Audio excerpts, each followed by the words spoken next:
we don't know what we're shooting at. We don't have clear targets. And when you don't have clear targets, you don't know if you're successful or not. We are a shadow at best, mediocre, hobbled representation of Jesus collectively, and we've got to fix that. Grace is getting a free gift you don't deserve. Judgment is getting exactly what you do deserve. Lutheran theology is not relevant on the internet. There are many others, and so as these young adults, Gen Z, anyone, any age, is searching for what's transcendent and what's real, we are not popping up in 100%. Their algorithms. We've got to be in this game as well and get our theology so that we can be better positioned. Will they find LCMS? Will they find Lutheranism? Will they find confessionalism? And the answer is probably not. As we stand right now, God is giving us his forgiveness of sins, the salvation, all these things. Like, this is exactly what the culture needs.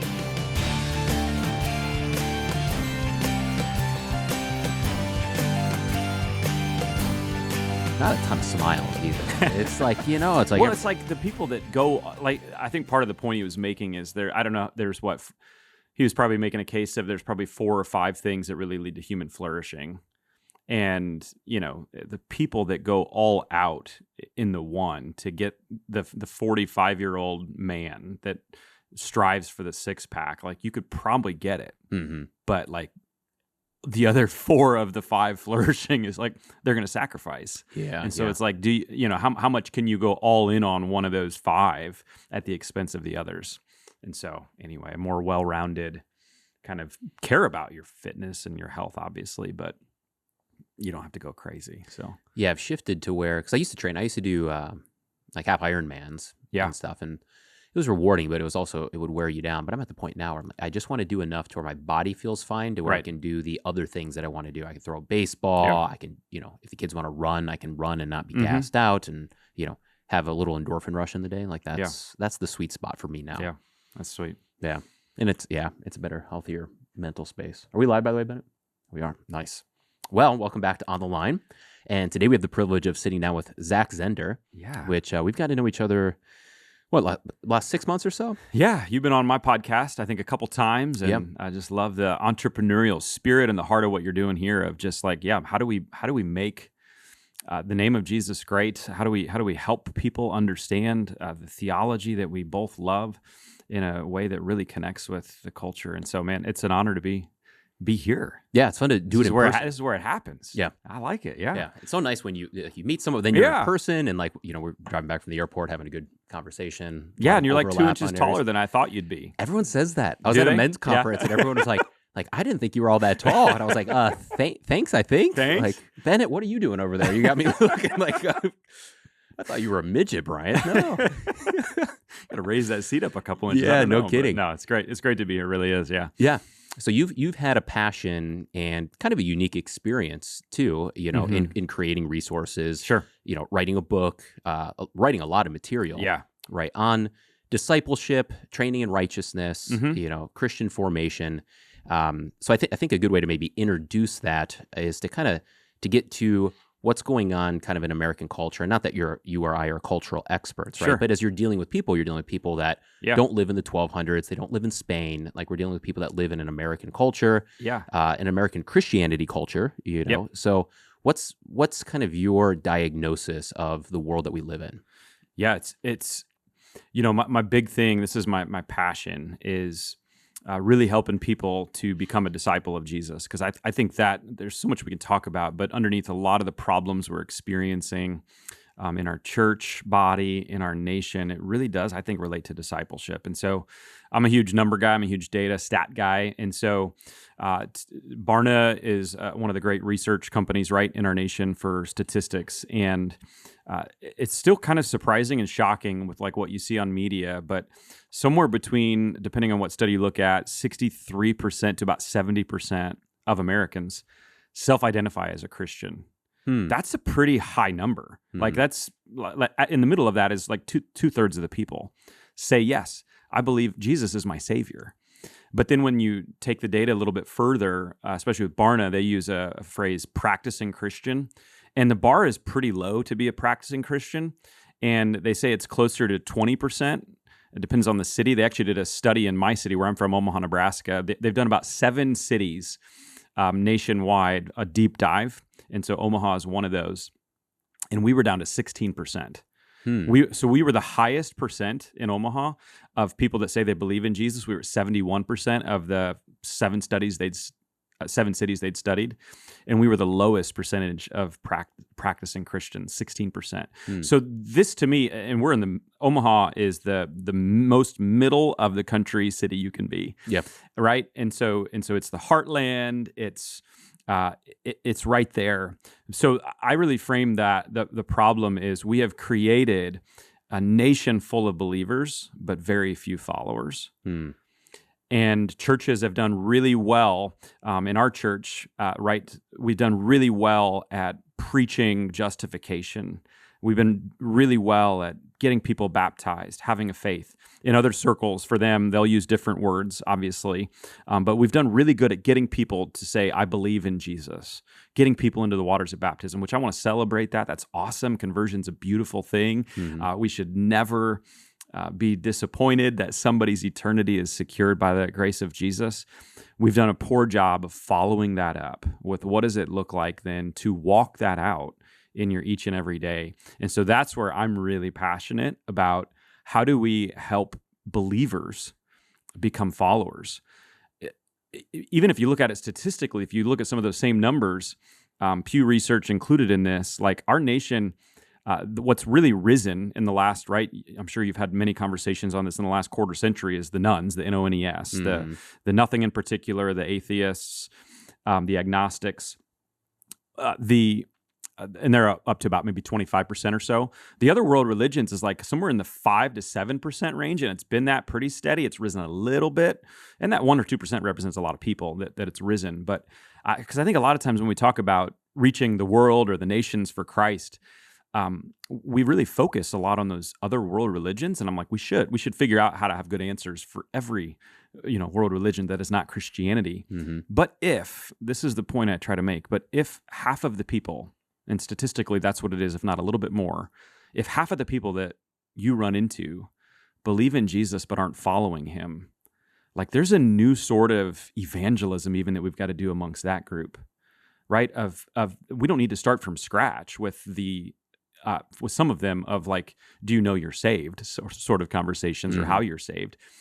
We've got to help them in their everyday, their practical. What does it look like to actually have the confidence and security of the grace that Jesus has given to me, but to actually walk that out? And so half of the people are walking around believing but not following. And so I want to do my best to like activate followers and disciples of Jesus. And it's actually, when you look into his words, he was pretty passionate about getting people to not just believe, but to follow. Yeah, that's good. So the data might show this. It very well might not as well. But do you have any kind of notions on what leads to that trend where you've got a lot of people, like you said, that say, do you believe in Jesus? Yeah, I believe in Jesus. Have you been to church in the last 2 years? Like, well, I think 2 years ago we might have gone for Christmas, right? So obviously those people are walking around and they are, I've run into this where I don't run into a lot of people that are like trembling before a judgmental God, right? Correct. Like it's people that aren't like worried about, I don't know what's going to happen to my sister that died. I don't know what's going to happen to me. So they don't live in that tension. But perhaps they should live in a little bit more tension of like, 100%. You say you believe this, but it doesn't actually manifest. So what do you think leads to that? Yeah. I think to go with that, I think we've lost a ton of that reverence for who God is and for holiness. And a posture that I've been thinking a lot about the last couple of years is, I love all the postures that we have of God, but Jesus is seated on the throne. And he is in heaven with angels, archangels, elders. Like there's a party going on right now up there. And that has been his posture for all but 34 time-stamped years. And so I don't think we think about that enough of like, he is seated, he is sovereign, he is in control, and he is holy, and I am not. What has contributed to that? I would say, if I have my own analysis, I think it's broad, but I think that there are aspects of the American dream that I really appreciate. But when the American dream becomes primary, to me, Jesus is a tack on, and he takes a back seat to that. And that's what I experience, and that's probably the number one answer to that, is that people have tried to figure out how to do both. how do I live out my American dream, still get all the money that I can, still have all the things, the house, the car, the kids that are on National Honor Society, the 6-pack abs maybe we were talking about earlier that I'll never have. But how do we get all of that and yet still have Jesus? And to me, it's when Jesus is a tack on, man, it's going to be this sort of muted shadow at best, hobbled version of Christianity that we've settled into. And so that to me would probably be my number one assessment is like, yeah, we've bought the lie that the American dream is the pinnacle. And we've tried to figure out a way to add Jesus into it, as opposed to Jesus is at the top. And again, I'm not knocking a lot of the fruit that might come from the American, but when it's primary, that's a huge issue. And I think it has been for too many. And I think, I'm 42 now and I fight that. It's like, how do my boys are 18 and 15. And it's like, how do I ensure that Christ is first? And that if we have any blessing in our life, that they understand that all of this isn't the point. The point is Jesus and how we're following after him. Anyway, what would you say? Yeah, no, that's a really good take. And I mean, as you're talking, I'm thinking, okay, there's the internal, which we can get to. It should be like, what things in the church do we do that help address this, or what things do we do that actually hinder that? And we can get to that. But to kind of sit in this external, the circumstances that we're in, that is, I mean, it's, what does Jesus say about the rich man? He's like, it's easier for a camel to go through the eye of a needle. And that can apply to a person, but it can also apply to a culture, right? To where, maybe you've traveled overseas, but if you go to places where there's not so much wealth and there's not so much distraction and there's not so many things dangled in front of us that we think we need, it's much easier to get back to, what really is life, like family and faith and, just kind of the community that you're in. But, for most of our families, and you're in a suburban context, I'm in a suburban context, like, there's so much, whatever things you're chasing after. And I think of sloth, like sloth's a good category because there's laziness in that we do have so much distraction of, you can spend so many times on your phone, on TV, and that can just eat up mass amounts of time that keeps you away from doing good spiritual practices or even going to church.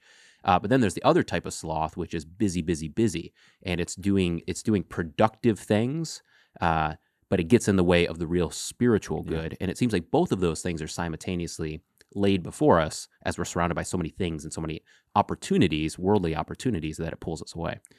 Yeah, and obviously there's anecdotal stuff that would fight against probably a lot of the stuff that I look at collectively. But I think to go on to that, collectively, Americans are really successful. And so when you have so much success in so many areas, your need for Jesus is minimal. Is what a lot of them, I think, feel. Yeah. And so, like, why would I need Jesus if I have all the other things working in my life? And I got a great South African friend that I was able to serve with when I was in Florida. He went through SMP, and he was telling me, like, he's living in Africa as childhood, and he's been to places that have so much material poverty, but the poverty in America is far different. It's a spiritual poverty, and it's really hard to wake up people that are successful and to let them know, like, you may have some worldly success, but this is not what it's all about. And so I think that's got to play into it too. And we just get sucked into it. And probably as a dad, the place that I see it more so is kind of like is just kind of hitting back with that holiness side of it too, is like when the American dream, when we're pursuing things other than Christ at number one, we forget how sovereign, how holy he is. And it starts kind of, we let go of things that used to be holy. I think of, the importance of kids sports. And like that used to be like, there used to be a Sunday was the day for church, and maybe even Wednesday night, like there wouldn't be sports activities. And now it's like, no, people have sports tournaments. I heard a story of someone in my church that had a major soccer tournament on Easter weekend. It's like, man, nothing is protected anymore. And it's really challenging because, you got kids that love sports. And you got a lot of parents, by the way, that want to live through their kids in sports and accomplish the dreams that they never did. And so now you got this thing fighting. And I think the tension as pastors, as ministers, even in this world, is the one side of me is like, no, but Sunday should be holy. And if they're not here, like, we need to figure out how to get here. And I do think there's a piece of that. But also, my heart also goes out to, cool, if they're going to be on the sporting fields for the weekend, how do I make them missionaries? How do I train them and teach them to be what a great disciple of Jesus? And are there other ways we can come around them that if they can't, for whatever reason, make Sunday morning, whether I like their excuse or not, that I can still be somewhat of a spiritual advisor, a pastor, a leader to them that kind of arms and equips them for the season that they're in. And so I hold both of those tensions that that's the world we live in, but it's all these competing voices and idols that I think really get at the heart of like why people struggle. Yeah. And this is all natural, where Jesus is supernatural. Mm-hmm. And so my natural eyes can see all this stuff, but my eyes of faith know that there's something above all of that, but having to click into that. And I'm a pastor and I struggle with that sometimes. And so you got the people that we minister to that are probably feeling that even more. Mm-hmm. Yeah, it is something tough to wrestle with because the correct answer is you should not be playing hockey, like you should be in church on Sunday. And then there is the reality that it's like, but like for X percentage you're of gonna people, play hockey. They're going to be at the hockey field, right? So then Yeah. how do you address that? And how do you set up to have the tough conversation? How do you build a relationship so that you can have that, without just immediately ticking them off where they say, I'm done with this? And how do you serve them in ways to where, as they go through and navigate the place and time that God has placed them and us, where we hold these things up and we try to push them into like, make this the top priority. This is really important. But then along the way, like you said, how do we set things up so that while they're going about this life, they've got healthy habits, or they've got conversation points, or they've got support structures to help them through all of this navigating. That's what I love about what you're doing with the podcast, with Memento, and I share that same heart. I think there was a period of time when I was ministering in Mount Dora, which was about 30, 40 minutes outside of Orlando, Florida, and Disney World. And I remember I used to get angry when the weather was nice because people would go to the beach, they'd go to Disney, and I just get angry. Like, why don't they come to church? Why are they going to Disney World today? And I heard a pastor once talk about like when you have people like this, and the kids' sports side, it would be the same thing. It's like, don't get angry at them. Like, walk alongside of them and figure out how to be a pastor for them. And so I really, again, and I know that's a tension, but what we did at that time was we created a Sunday evening service to try to reach out to the people that wouldn't be able to come on Sunday morning because of whatever decision they made, right or wrong. And it's an attempt to meet people where they're at. It's an attempt to meet younger people. They didn't want to wake up early at that point to come to church, to say, hey, there's still something for you. And if not a service another night, then exactly, like what content can we provide for them through podcast, online, through video, through teaching, through small group resources, through books, through whatever decisions they're making, right or wrong, they know that the church is for them. Because I think the downside of that is if we're not at all going to be reaching out to them, and we just kind of get that angry side of it, and we put our feet down and say, no, this is the way it's got to be, I think we risk losing them even more. And that's challenging. Yeah, it really is kind of a both and. It is. Right? Like obviously, and you said this before, like what we're doing here is not a replacement for church. It's not like, church or podcast, but it's supplemental material to help. You told me on the way here it was a replacement. That's right. So you're going, no, I'm just kidding. Yeah. bryan.stecker said. Welcome to Bryan.stecker Lutheran Church, everybody. Yeah. But it is important to have that. And we've had that historically in different ways, right? Like the Luther League and LWM. There were all sorts of different things where there were good access points for people to come in that were looking for socialization, did not yet understand like the importance of going to church, or for people that were in church and they were looking for other things throughout the week other than that hour or two or three on a Sunday morning, right? So we've always done that, but you have to do it in different ways. And really that is what led to On the Line, technically speaking, is we had adult education, and that was kind of one of my roles, outside of my normal pastoral work. And we said, okay, listen, we've got like, 7-8 Bible studies throughout the week, at different time periods, some guys, some girls, So we've got that. We were doing quarterly conferences, and we were even bringing in a couple speakers, and we had like our district president come in. He gave a great presentation on a Saturday morning, and they're big church. We did not have many people there. Yeah. Right. And as I was thinking through that, I'm like, okay, the people that are here are the retired people, but it's Saturday morning, and I can say, well, you should be here. And there's some truth to that. Like this is certainly spiritually valuable to be here. But I also know, because I'm not quite yet. My oldest is 6. You're getting there. We're dabbling into like now my daughter's got soccer on Saturday morning. right? And we're conscious of trying not to go like, get ourselves wrapped up into the too heavily into sports, but that is just the reality that people have things going on. So it's like, okay, well, if we want extra resources for their educational formation, this is a way to give it to them. And, we find that there's a bunch of people in the church that will mow, do dishes, drive, listen to On the Line, but they're not going to be able to be physically there with their 4 kids on a Saturday morning for something, and they do come to church on Sunday, but yeah, that's kind of that thought process there. To whereas 50 years ago, there weren't so many commitments and things. So it was much easier for people to just come to an physical gathering. And we still have those, of course, but like the times have changed a little bit and you have to wrestle with that.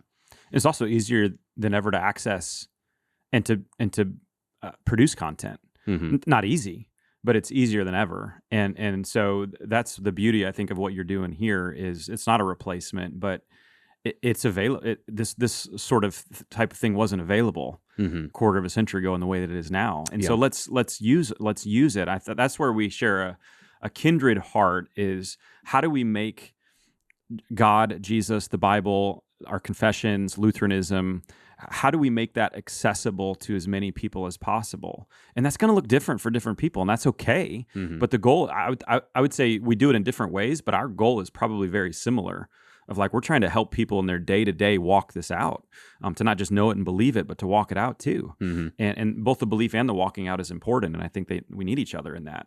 Yeah. So let's go to the internal, right? So if you kind of look back, whatever, call it 60 years or so, like what kind of things have influenced the church to where perhaps we didn't speak to certain things or, the ethos or focus shifts, which always happens, right? It's like things always seep in and you don't always recognize when they first seep in. What kind of things do you think seeped in that maybe led to this disconnect of like 68% in Omaha say they're Christian or 72 and only 18%, are actually practicing that out? Yeah. Yeah, it's good. I think it probably goes with it. That I feel that, again, there's so many people that believe but don't follow. And I think probably the place where the church has failed is in offering what does it practically look like day to day to follow Jesus. And I don't think we've had great answers for that. And to me, I think that's probably where it starts. Where I'd also say it's kind of at right now would be that I don't know that we're properly discerning the questions that that real people are asking.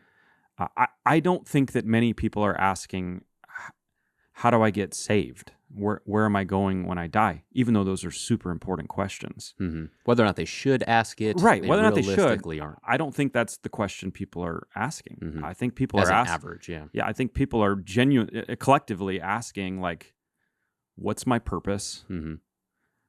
How can my days be significant? What's my, I think they're asking identity questions. Who am I?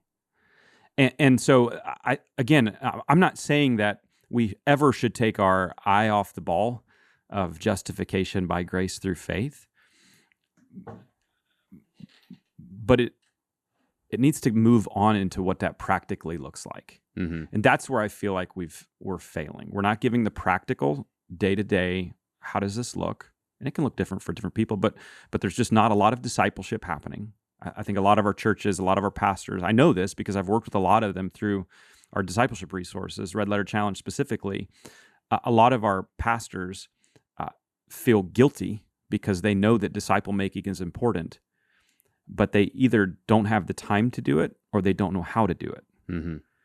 And so it's similar with parents of raising kids. Barna did a study and they found that 85% of parents believe they're the number one faith formation person in their child's life. And that's pretty significant. It should be 100%, obviously, but still 6 out of 7 say, yeah, I'm the number one faith formation person in my child's life. But a paragraph lower, when I was reading that research a few years ago, it was like, but none of them know what to do. Mm-hmm. And so that's where the church has got to come alongside and say, and help the parents form their child's faith. And so to me, I think it's a discipleship issue of we're not practically kind of teaching them what it looks like on a day-to-day basis for how to follow Jesus. And then also in that, we're not actually answering the questions that they're having, which are more of the practical day-to-day life, meaning, purpose stuff. Mm-hmm. And so again, it is awesome to believe in Jesus and have that confidence for your security. Stuff should not end there, right? We are called here for a purpose, for a reason. God has filled us with the Holy Spirit. And we'll talk about the Holy Spirit a lot in the Lutheran Church. Filled us with the Holy Spirit. Each of us has a spiritual gift. And we are called to use those gifts for the sake of the church, the sake of the body, and the sake of the kingdom. And I don't think we're properly equipping our people to do that as disciples. What would your assessment be? Yeah, I think that's really spot on. I mean, two thoughts there. One, Timothy Keller, you know, people have different takes on Timothy Keller, but, you know, I really appreciated a lot of his work. And there was one interview late on, and this was throughout a lot of his writings. You could tell he was identifying this, but he was very articulate where he said, he was asked something like, I think this is maybe after he had kind of stepped away as he was getting near death. And he, you know, the question was, has the questions that people are asking shifted? And he said, I think so a little bit. And he said, you know, for most of like the 90s and 2000s when he was doing his ministry, like he identified that people in New York, the question they were asking was what you said, like what is identity? What is my identity? What's the value systems? And he would gear, if you listen to his sermons, like he'd be, especially at the end, he would always really seal it always at the cross. He always ended every sermon at the cross, but he would spend some time exploring where basic counterfeit gods, you know, idolatry and how it manifests. And I mean, I would listen to that and be like, I did not think of idolatry in those ways. So he did a good job of identifying, one, just how, like natural law speaking, if your life is oriented in this way, it's going to leave you unfulfilled, you know? And by the way, there's a deeper, even theological and spiritual reason as to why that's the case. And I think he was able to create the proper narrative, and he preaches expository, right? So he's not even just dabbling into like, he's saying, this is what the text is saying here. And he would do a good job of that, of like, let's identify those counterfeit gods. Let's just show this is actually what's making you miserable, right? Christ desires for you to have life and to have it fully. This is what's getting in the way of that. He's not moving towards like a purpose-driven life or like a Joel Osteen type, like, you know, claim it and now you're going to be completely happy. I mean, he was big on the martyrs and things like that, but he's like, spiritually speaking, we can identify how these idols are actually harming you. And the reason is because you were made for Christ, or as Augustine would say, like there's a God-shaped hole and you know, only God can fill this for you, right? So he was, I think, really good on that front. So that's one area where I think you're right. Like, what are the questions that the people are asking? And they're going to be slightly different. They're going to rhyme, but they are going to be different than what people are asking in the 1500s or the 1200s or the 300s, which is why like there's some difference between when you listen to the early church fathers and what they're speaking at, even if the theology might be the same, like they're dealing with different issues than what Luther was dealing with or what Zach Zehnder's dealing with. Yeah. And I've got a cool Keller story. It's kind of unfortunate as to why the story's there, but his niece attended my church in Mount Dora, Florida, and she passed away. She had just all sorts of struggles and just a really rough life, and passed away far too soon. And so he came down for the funeral, and I got to meet him. Obviously, I was officiating the funeral, and he was also a couple inches taller. So maybe I just always view he was actually really tall. He is people really that tall, talk that remember Tim Keller talk about how commanding and you know he is in a room. He's taller than you think. And so anyway, he was so kind, and obviously it was a hard day for him and his family. But he I don't know how much people know this, but he grew up Lutheran. He was confirmed Lutheran, and so he was talking to me about this is what I was, and obviously he went to the Presbyterian side of things, and PCA too, which is the more conservative of the Presbyterians. Yeah, but there's some he went through our catechism, and so there's some really we would disagree on some things obviously with him, but there's a deep formation that happened for him that I think probably why he resonates not only with his tribe but with a lot of other tribes too. Is there's a real depth to what he was talking about, just the kindest man. And part of me when he said that was like, gosh, how'd we lose Keller? Yeah. You know what I mean? Like, and also from a opportunistic standpoint and he said the same thing that I've heard others say. I think Billy Graham's got this quote too, maybe, but like, if y'all could get your act together, like you have such beautiful theology.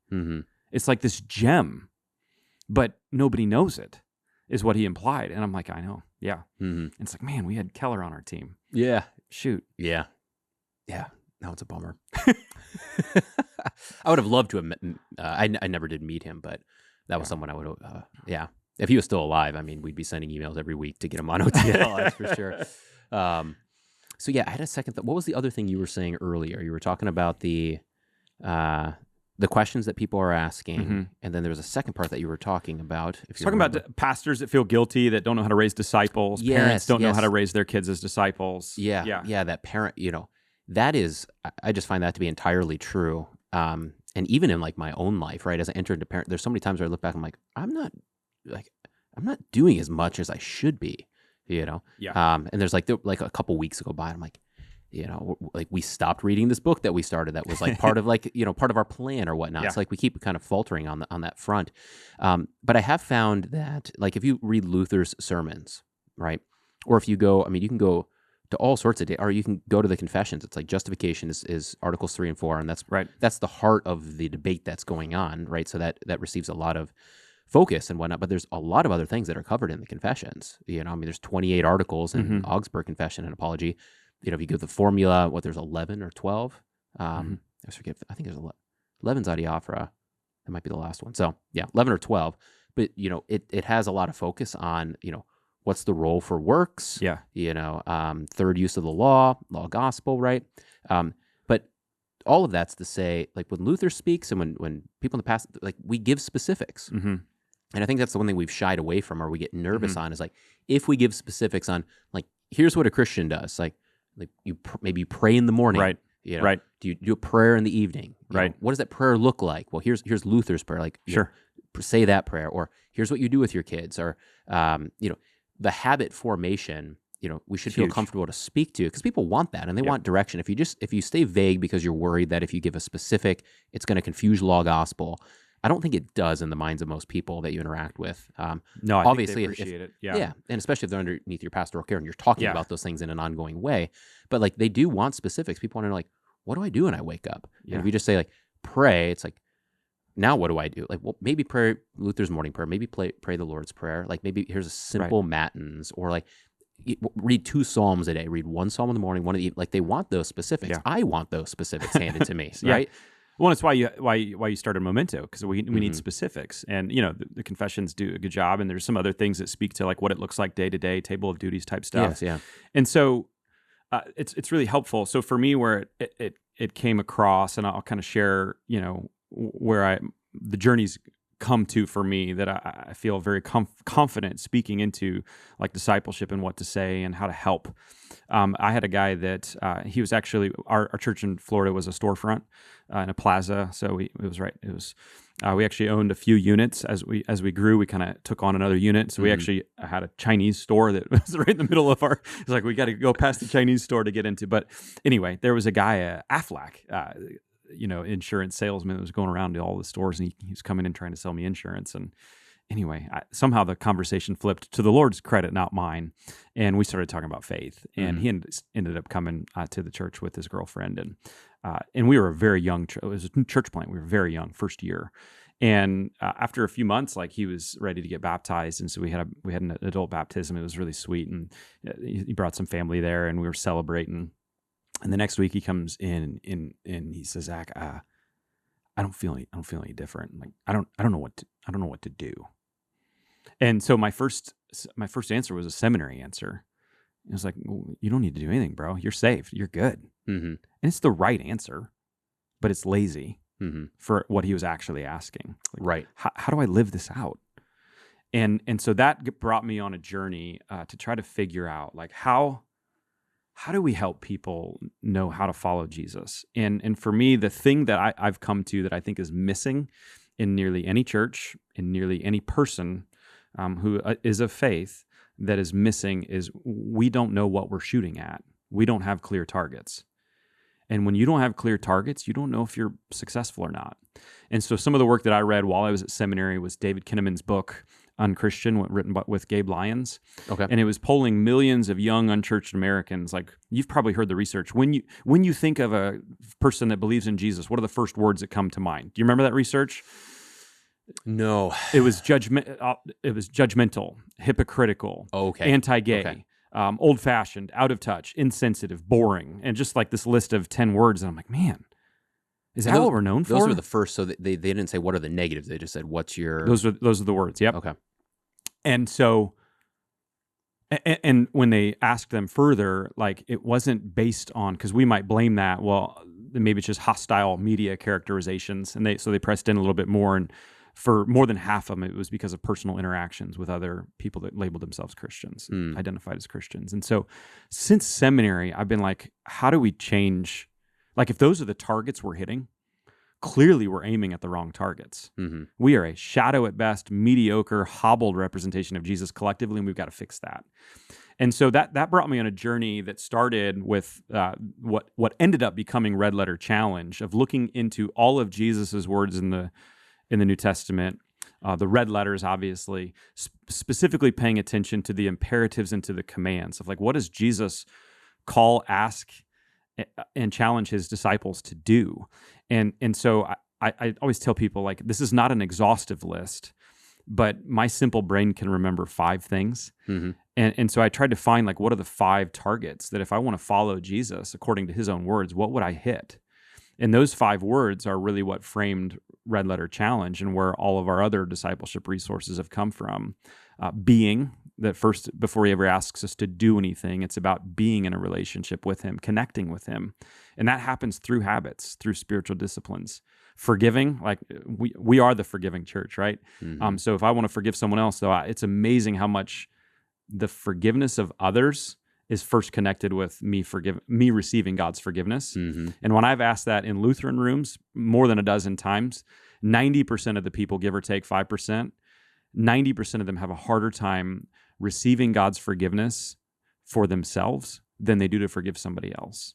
And it's incredible. Again, look back at the words of Jesus, even in the Lord's Prayer. Yep. Before we're called to forgive others, let me first receive God's forgiveness. So being, forgiving, and then that's like, now I've been forgiven by God. I can't help but want to serve. Serving is the third target. Using my skills, my abilities, my spiritual gifts that the Spirit gives me. And then it's not just using my abilities, it's using my resources. So fourth is giving, right? It's being generous. He's talked a lot about generosity. And so we can't be a stingy disciple. That's not possible. And then finally, it's going. It's sharing. It's taking your testimony. It's making disciples. It's teaching Jesus to others. And so that for me is my attempt. Be, forgive, serve, give, go. I always tell people, I don't know if there's a perfect answer, but it's something. To what you were saying earlier is, I think if you don't give any specifics, that's not helpful. When you give specifics, I've found people do one of 3 things with it. They will either receive it and start to live by it. Mm-hmm. They will either reject it, or they will make it their own, and they'll tweak it a little bit. And that's great too. Yeah. And so my thing is, let's and that's what I found is people are ready for a challenge, right? There's this interesting dichotomy of trying to fulfill the American dream and follow Jesus that a lot of people are having, and when you really boil it down, though, you get into them, they realize that they are struggling with meaning and purpose and significance. They're not okay with the status quo. Even if they've got all that success, they've realized it's pretty empty. Mm-hmm. And so people are ready to be challenged. And I think we've got to do better in the church at challenging them and doing that specifically to like walk out the faith that God has so graciously given to you. Yeah. Long answer, but that's good. That's a huge piece for me on the discipleship is like that if I could say anything really clearly on that would be helpful, that I think would be helpful as we've worked with more than 700 LCMS churches now, is what are the targets you're shooting at? Can I share one fun story? Yeah, please do. It's from the Olympics, and I love to share this story. It's from the 2008 or 2004 Athens Olympics. Anyway, Matthew Emmons was a rifle sharpshooter, USA. Going into that Olympics, he was the greatest sharpshooter to ever live. Historians in rifle shooting say. I don't know anything about this, but I heard the story and I share it a lot. And so he was awesome. So going into it, similar to like some of our old time dream team basketball, it's like everybody knows Emmons is going to win the gold. It's like who's fighting for silver and bronze, right? Mm-hmm. And so this specific event, it's 10 shots, and rifle marksmen are trained to kind of slow down, breathe, and get their heart rate, heartbeats per minute as slow as possible, so that in between those, they can hit the exact millimeter they want to hit. Mm-hmm. So first 9 shots, he's awesome. He's so far ahead of the field. All he's got to get on his 10th shot is a 7.2. He hadn't had worse than a 9.3 on his first 9 shots, so he's way ahead. So going into the 10th shot, focusing, slowing his breathing down, calming his heart rate. fires at just the right time. What do you think happens? Putting you He on the missed spot. it? Bullseye. What'd you expect, man? I told you the greatest shooter okay. ever. Yeah. I mean, Bennett even would have known that. But it's a trick question because he did miss it because he crossfired and went one lane to the left and got a. It's like bowling, right? When you get a strike in the other lane, it doesn't count for anything. So he got a aiming zero. at the wrong target. He aimed at the wrong target. He crossfired. Why I love this story is because it teaches us that even the greatest shooter in the history of the world up to that point, if you're aiming at the wrong target or you don't know what you're aiming at, you're going to hit the wrong things every time. And that's my fear, is that as Christians, we A, either don't know what we're aiming at, or B, we've been successful at hitting targets that actually are pushing us further away from who Jesus is. And the way I like to talk about in the LCMS circles is one of the first words we think of in our church body, especially when we think of Jesus, is grace. The first word that showed up in that unchristian book was judgment. And by definition, they are polar opposites of one another. We're not like close. Grace is getting a free gift you don't deserve. Judgment is getting exactly what you do deserve. And so for me, that's like a wake-up call, not just to the LCMS, to the Christian church that is giving that representation of like, we've got to do better and figure out, how do we measure this? How do we grow? How do we become more, people don't like this word, successful as disciples? How do we do that? Because until we do, we're going to hit wrong targets. So what would be, so you've got those 5 categories, right? So how does that practically play out? Like as you work with individuals within your church, or as you're working with churches that are working to implement that, like how does that work on an individual basis, right? So once you have those targets, then how are you cultivating, both an understanding of those targets and then how that manifests into those daily habits? Yeah, it's probably easiest for me. Obviously we work with churches and like would love to work with any church leader that might be listening. And I can talk to you all day long about church wins and what, doing that looks like. But probably on a real practical level, what's easiest for me to talk about, how do I implement those, is with what I do with my boys. My boys, again, they're 18 and 15. I haven't done everything right as a dad. I've made a lot of mistakes. And when your son turns 18 and he's about to go to college, you're like, oh, shoot, I don't have much time left. And he's great. He's going to do fabulous. But what my boys do know is I've defined for them what it looks like to be a disciple. Be, forgive, serve, give, go. So practically, what does that look like for me? I've tried, not perfectly. I've tried over the last 7 years to meet with each of my kids one-on-one every month. And it can be as simple as a car ride somewhere, or it can be, hey, let's go out to lunch, or it can be, let's go play golf, or it can be whatever. And what I do with them is we go through those 5 words. Being. So how are you doing in your habits? What do your habits look like? Talk to me about what you're learning from reading the Word. How's your prayer? How's your prayer life? Forgiving. Hey, is there anything that you want to talk to me about that you need forgiveness from? Is there something that someone else has done, maybe even your little bro or your big bro, that like you're having a hard time letting go of? Serving. What have you done in the last month to, again, this is not a like legalistic, but it's out of the grace that God's given to you, out of that forgiveness. Have you used your skills and abilities at all in the last month? What's that look like for you? Giving. How's your generosity? Teaching them, obviously, not only to tithe, but are you looking for other areas or places? Going. Who in your life doesn't know? Do you have someone that doesn't know Jesus? They go to a Christian Lutheran school. A lot of their friends know who Jesus. So have you been able to, speak into their life and help them or encourage somebody? And as we go through the 5, we, again, not perfectly, but we try to set one goal that in the next month, we'll look at one of those 5 that maybe they need to improve on and check in with them. Now, I say that, and let me, because when I hear other pastors say stuff like that, I think rose-colored glasses, that guy's got it all figured out. I hate doing that. It's uncomfortable. My kids hate it. They do not like these questions. Yeah. And I'm probably about 61% effective on doing it monthly. Yeah. Maybe hit 7 a year for each of them. Right? So I don't want people to think, oh, it's perfect, it's easy. It's not. It's a challenge. And that's what my whole point is that being a disciple is a challenge. Hopefully that, like any habit, you put it into into place that it'll grow and it'll get better, and your muscles won't feel quite as hard, sore as you get more and more into it. You can disguise it, not disguise, that's the wrong word, but you can have some fun in it so that it's not like, you can go to lunch, you can do some fun things. But ultimately, again, I want my kids to know this is what it looks like to be a disciple of Jesus. And if they decide later on to change the targets or to use different words, like, that's great. My point is that most pastors, most parents, and most people don't have words that they're shooting for. Mm-hmm. And so they don't know. They just don't know. Mm-hmm.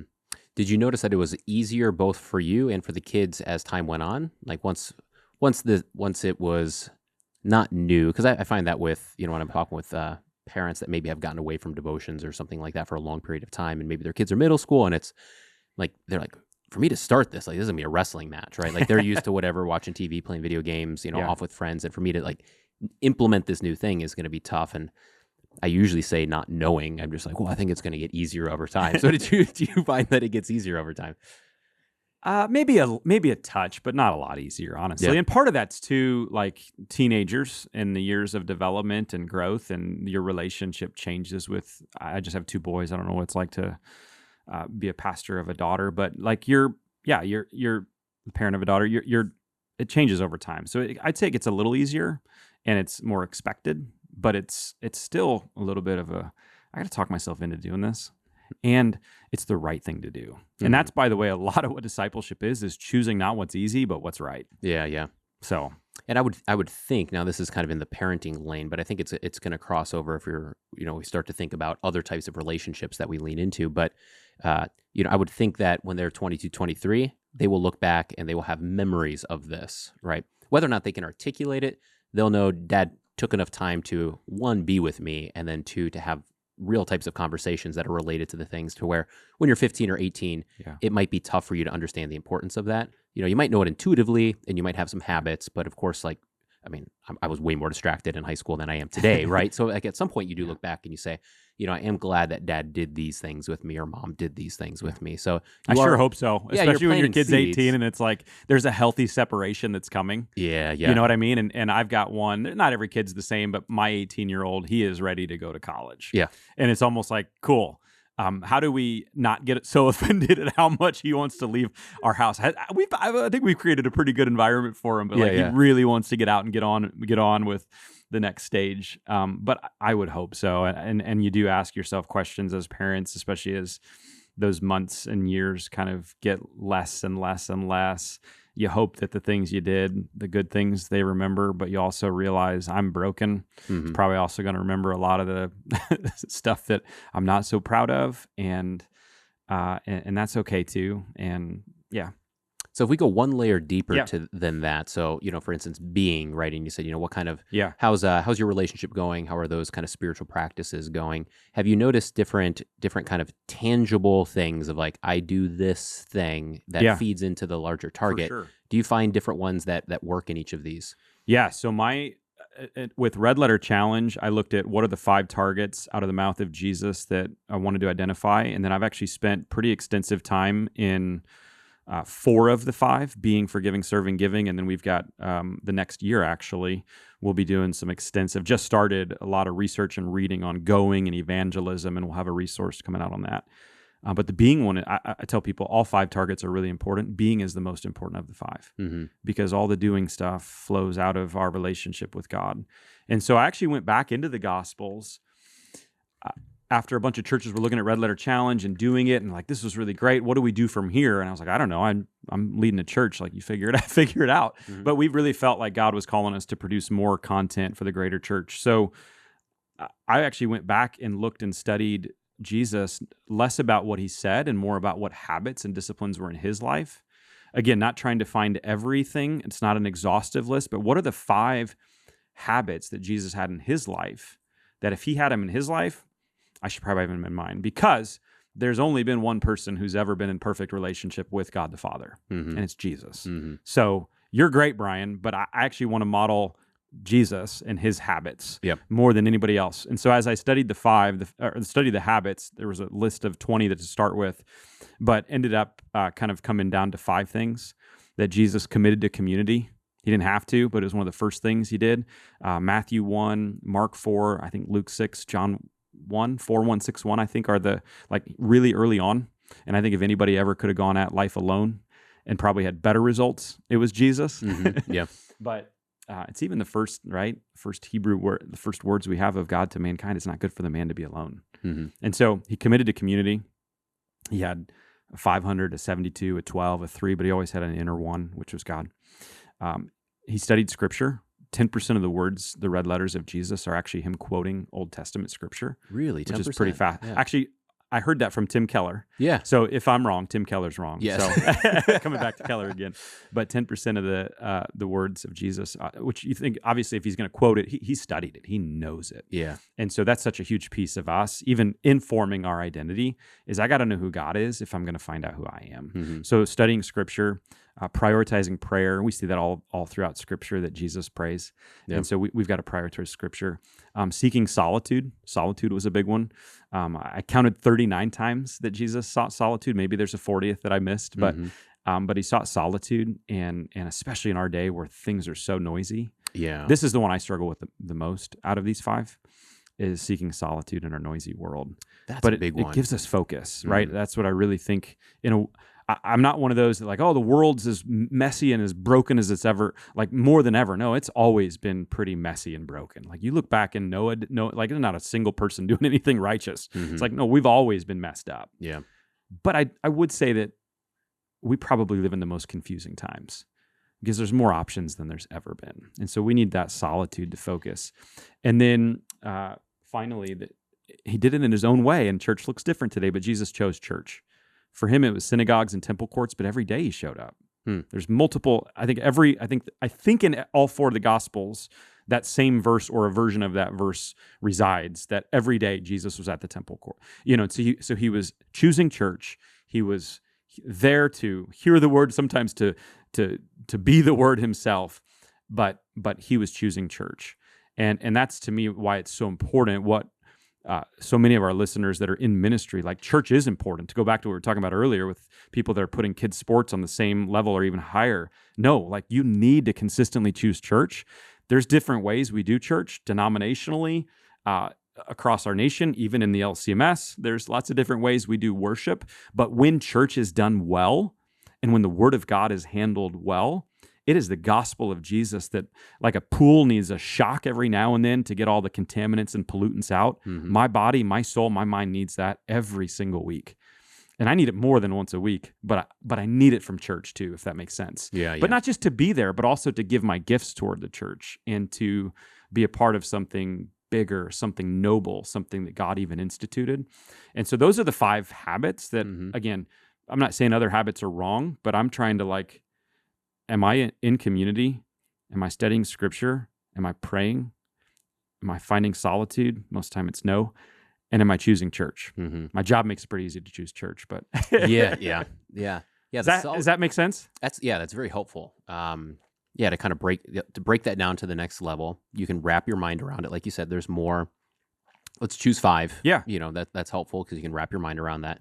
And that solitude one, I think that one really stands out to me.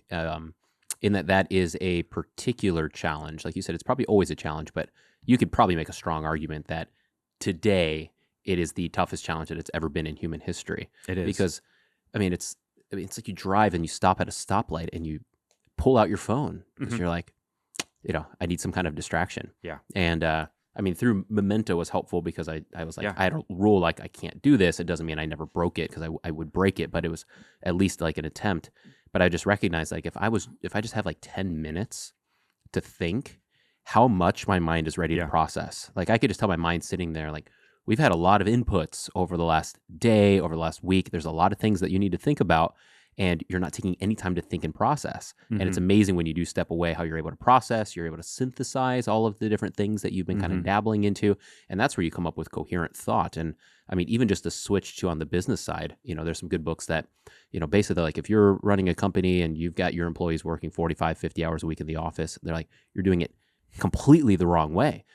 That's sitting in front of a computer and just knocking things out. Now, if you're a CPA during tax season, it's a little bit different, right? Sure. Everyone's got a little bit different things, but Because if you do that, you're going to be making mistakes. You're going to get burnt out. You're not going to think clearly. Yeah. And I've noticed that to where like if I can do some study, if I can listen to a podcast or whatever, and then I go mow, like while I'm mowing, like the sermon starts to come together, right? And ideas start to flow. And one of my most helpful things are right before a sermon, I go and I internalize for like an hour and a half. And that's where I take my outline and I speak it out loud. But really what I'm doing is I'm processing and I'm having some solitude as I'm thinking through. I'm like, that's not going to land. Like you're following a rabbit hole over here, bring it back. But like, that's what happens when you're just kind of there and present and letting the Holy Spirit work through the conversation that you're having in your mind. Yeah. My tension with solitude is, does it look the same for everyone? Should it look the same? So my point in that is I'm always trying to get better, and I certainly fail far more than I get it right. But solitude's a tough one. I think the point of solitude is like, how do you anchor yourself so that you're hearing from God, receiving, just the peace. Some people, with solitude, they go to meditation and they'll talk about emptying your mind, and like that's actually the opposite of what Christian meditation and solitude. It should actually be filling your mind with the truth of God.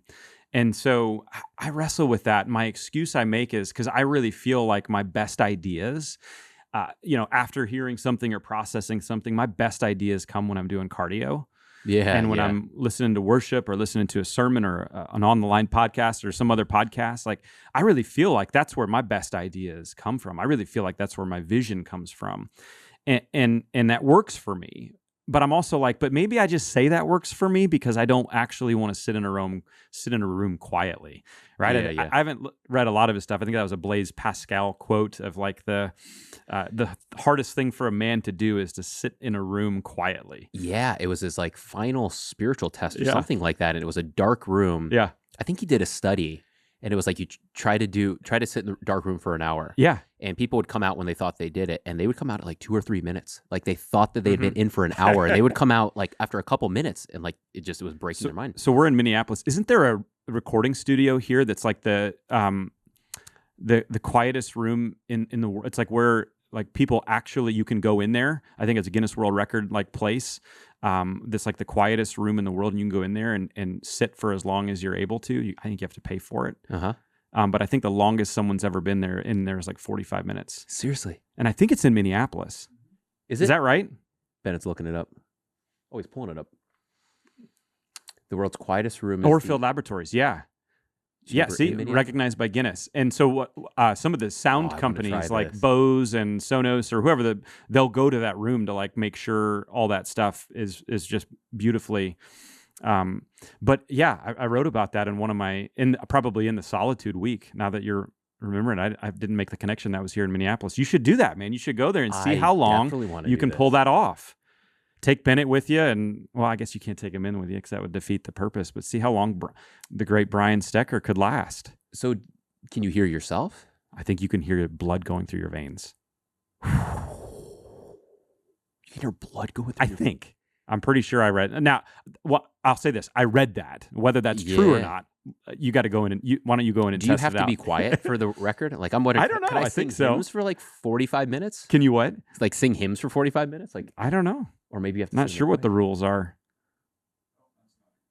That's anyway. My point in that though is I tell myself that that's my version of solitude, but I wonder if I'm making an excuse just because I don't want to sit alone with my thoughts. If that makes sense. I think that's an area where I need to grow there. I have not done a silent retreat or anything like that, and I probably need to do that just to see if I can do that. Yeah, I'm with you on that. We talked earlier. I mean, we're both very extroverted, So when I'm driving, people probably hate it. I'm just like, call, no answer. Next person, call, no answer. I just fine. Then I'll listen to something. Yeah, right? Yeah. So I love to talk, and right? But yeah, I've wondered because some people like to do that. They'll go out in the wilderness or something on their own, and I always have a high respect for that. I'm like, I don't think I would be scared like that first night. I think I would just be unnerved because I like to be around people. When I travel with someone, like I'm speaking at a conference out in Wyoming, and I know one of the other guys that are going, I'm like, you want to share a room? I'm like, I don't even I like to like be around other people all the time. Yeah. And I do too. And so, again, all this is attention. I'm still working particularly this piece out because a lot of the other side of me is like, I should probably do that because it would be healthy for me. But the other side is like a lot of the New York Times bestseller type discipleship resources that I'm finding these days are pointing far more to that sort of monastery, silence, solitude type of life. Mm-hmm. And I think there's some beautiful things in it. You would probably know much more, and especially a bunch of your guests I know would know much more about all of that than I do. But when I read that, I read books like that are all about discipleship, and they're written for today. And I'm like, but that doesn't work for 99% of people that like have a job. Yeah. And have kids. They can't kick off to a monastery. I mean, maybe they can here and there, yeah.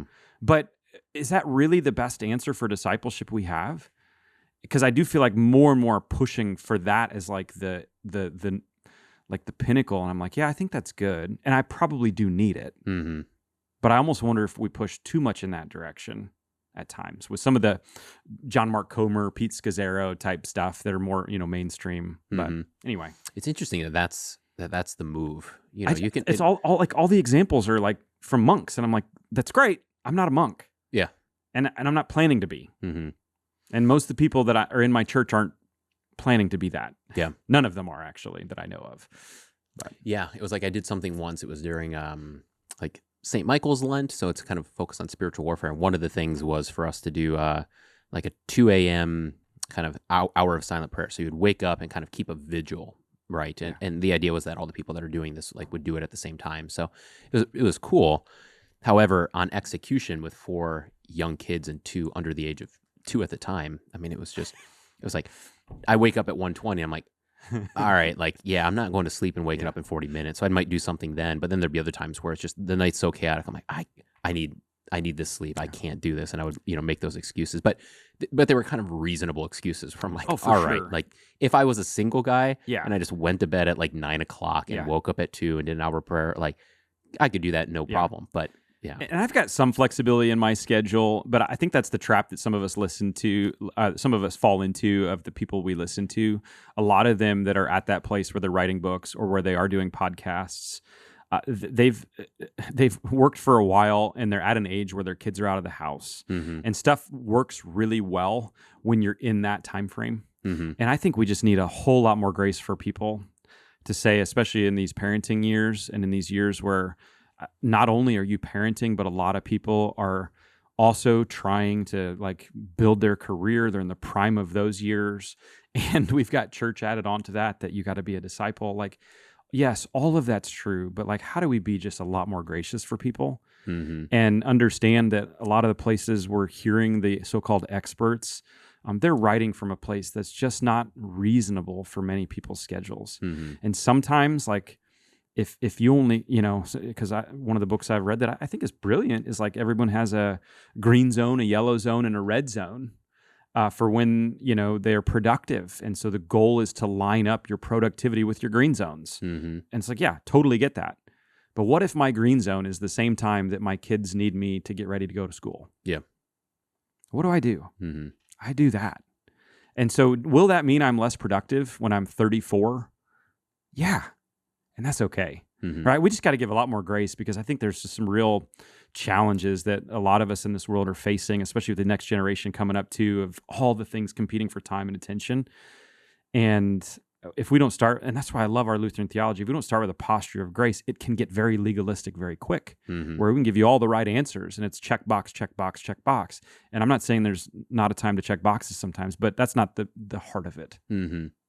Yeah, I mean, a couple thoughts there. I mean, one, it is kind of interesting, like as there's so much published things, right? Like we get experts in specific fields, but I think we were kind of talking about this earlier. It's like you might follow the health guru, and that health guru, that might be his life. Like he might be a single married guy, no kids or whatever, and he's just committed himself to like the perfect body or something. So he's got all these anecdotes and everything, but it's like, how do you translate that then into someone who's living a normal life? So that's tough. We had to wrestle with that with Memento too. It's like we're putting out like these are good things. These are historically rooted categories, at least, but we also had to build in like, there's exceptions to this. Like you got to figure, like if you've got diabetes, like maybe right. you can't Don't do one meal a day. Yeah. Like you got to figure out what's going on. Yeah. Like if you've got kids, like maybe that's going to disrupt some of these different things. So like take these and then use the wisdom to apply them to your real situation, and that's kind of key in all life. But then the other thought, Matthew McConaughey, he had some talk and he was kind of reflecting, and I like these categories. You were gesturing towards this earlier, but he would say, I think he had 4. I think you mentioned like 5 kind of categories of important human things flourishing is what and I don't even know I don't know if they're 4 or 5, but for him, and this is his own personal one, but he's like, I've got my health, I've got my marriage, I've got my relationship with my kids. So maybe it was 5, and then it was work, and then friends. And he said at any point I'm stronger in some areas and weaker in other areas, and it was very helpful for me to kind of categorize in that way, because I can see that like there's times I'm like, what, I haven't been talking to my friends enough, or like I need to schedule a phone call or like a Zoom call, or if there's an opportunity for a trip where I can double up or something, like that is an important category in your life. Marriage, kids, sometimes those compete against each other, right? Because you're consumed with your kids, and you're like, we got to get a date in, but then you go too far there, and you're like, what, I'm not giving enough time to the kids. And then health is in there too, where it's like health taking a back seat because I'm so focused on the kids. But at some point, like my health's got to be also in good so that I'm functioning at a good. So like all of these things, you have to kind of like find that right balance of there's times where you're going to hyper lean into one, and then there's times where you got to pull back on that one to lean into another area. Yeah, and you mentioned this, the scientists is telling us how to be healthy and how to be fit, and it's like, yeah, it's true. It's easier to not have a dad bod when you're not a dad. Yeah, there's a reason why it's called dad bod. Yeah, right. It's because you're a dad. It's exactly. It's like how do I handle all the pieces? And we may have differences of opinion with Matthew McConaughey and maybe even with each other on what 1 or 2 of those flourishing things might be. But if you lean into one too heavily, the other sacrifice, we were talking right before we recorded, right? My wife sent me a Huberman podcast of the guy that was talking about flourishing. And he said and I'm trying not to take offense to my wife sending me this specific reel, but it was a reel a scientist that said that the happiest people in America right now are like mid 40s men who are 25 pounds overweight. I'm like, did you send this to me? Why'd you choose that one? Because I am this, or because I work with people like this? But it's true. Like if I genuinely wanted to be fit, well, first off, I'd have to talk my body. I'd have to do the training. I'd have to do all of that. And but if I fully lean into that, that probably means I'm letting go of 2 or 3 other secondary or tertiary identities that the Lord's given to me in this season. And so at this point, at 42, I'm trying to give myself grace to be like, try to go to the gym and do something physically 5 days a week, but also let it naturally happen. And if, for instance, my 15-year-old plays golf a lot, he has a lot of tournaments. So if he's playing 18 holes and I can join him for half of those and walk, that should count. Yeah. I'm burning a couple hundred or a few hundred calories walking 3 miles to watch 9 holes. So count it. Yep. You know what I mean? I'm trying to give myself a little less grace of like, I don't actually have to go to the gym and lift a dumbbell or to get on an elliptical to make it count. I just need to, am I closing my rings on the Apple Watch maybe 4 or 5 times a week? That's good enough. Yeah. And then when the kids are out, which mine will be sooner than yours, if I really want to press back into it, I probably do have more time to do it. Yeah. And hopefully maybe I will, because I do enjoy that. Kind of. Yeah. Kind of. Yeah. Yeah. There's so many different competing things, and which gets back to the original point, right? There's so many things, and then all of a sudden you forget about the spiritual component. Which when I mentioned Matthew McConaughey, I think he's a Christian, and maybe that might have actually been one of his categories as well. I can't remember, but yeah, even me, right? I just like named the 5 and didn't even think about like the spiritual component in there, right? Which is very easy to do. That should be in there, by the way. That should be in there for all those that are listening. Both Zach and Bryan are advocating for no matter what. Yeah. So, kind of another question. We've talked a little bit about this, but I'm kind of interested to hear your thoughts on this. One of the things that's interesting, and there's a ricochet off of this, culturally speaking, but it's kind of the feminization of things, right? And there's been many that have talked about kind of the feminization of the church, which, numerically you saw like the men started going to church less, but now we've seen this switch to where for Gen Z, men are more likely to be in your church if they're whatever 18 to 24, something like that. It's more likely that you'll have young men in your church that are there on their own than young girls on the church on their own. So there's been kind of a ricochet there, but I'm interested in your thoughts on just the feminization of the church and how that's played out. It's obvious cultural, and it's also seeped into the church. Yeah, and I think it's really important. And so part of that, the data is really encouraging for Gen Z and what we're seeing. And across the board, they actually, recent Barna research shows that they're actually more frequent church attenders. I think they and again, I wish all these numbers were higher, but I think it works pretty simply. I think it's 1.9x times a month for Gen Z, 1.8 for millennials. I think it's 1.6 for Gen X and 1.5 for boomers.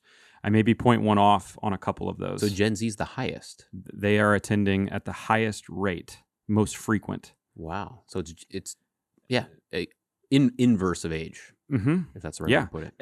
I think we would have expected that to be the other way. Mm-hmm. And there's a ton of ramifications for that, especially in LCMS, where we are average age 60. Right, so we're in that boomer category where a lot of them are checking out, and so the point is, do we have a backfill? Do we have those Gen Z? Some LCMS churches do, but yeah, it's crazy.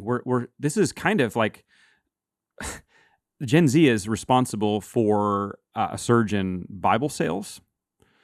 They're showing up to church more frequently. We're seeing more men step up as leaders and be willing to be mentored. And so this is kind of a unique opportunity that we have in the church right now.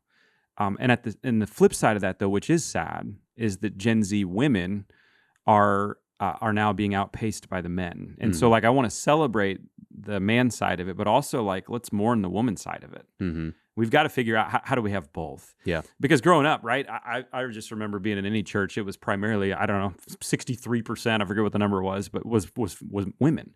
And they were in the serving roles and they were doing that. And obviously you fast forward and a lot's happened for why that might be. I think when I look at it, there's long-term effects of decisions that were made a while back that we're probably starting to see the fruit of that. I think obviously when more and more women enter into the workforce, their busier lives.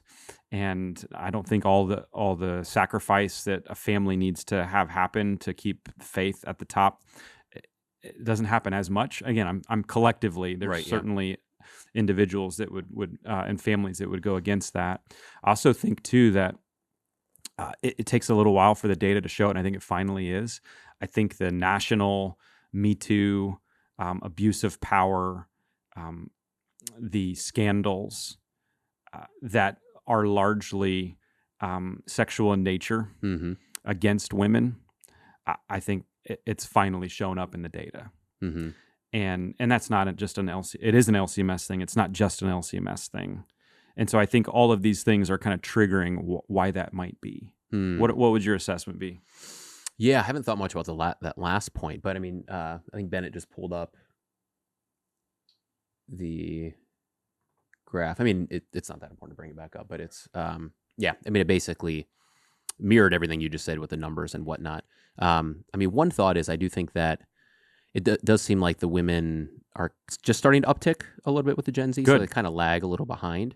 So I do think there's always a lag factor. I mean, you've got man's the head of the household. That's not just like an edict that God gives, like it's built into nature to where if the men stop going to church, the women might hold off longer, but eventually they start to follow, and you see that with the data for kids, right? It's if your dad goes to church, there's a pretty good chance that you're going to go to church when you're older. If your dad doesn't go to church and your mom goes to church, it's a pretty good chance you're not going to go to church, right? So I think that kind of follows. So as the men start to uptick, and obviously this is more Gen Z, so a lot of these people are probably not married, not having kids yet, but I think that will start to pull the lag, right? So I think that's a good I would almost expect that to be a first tick move.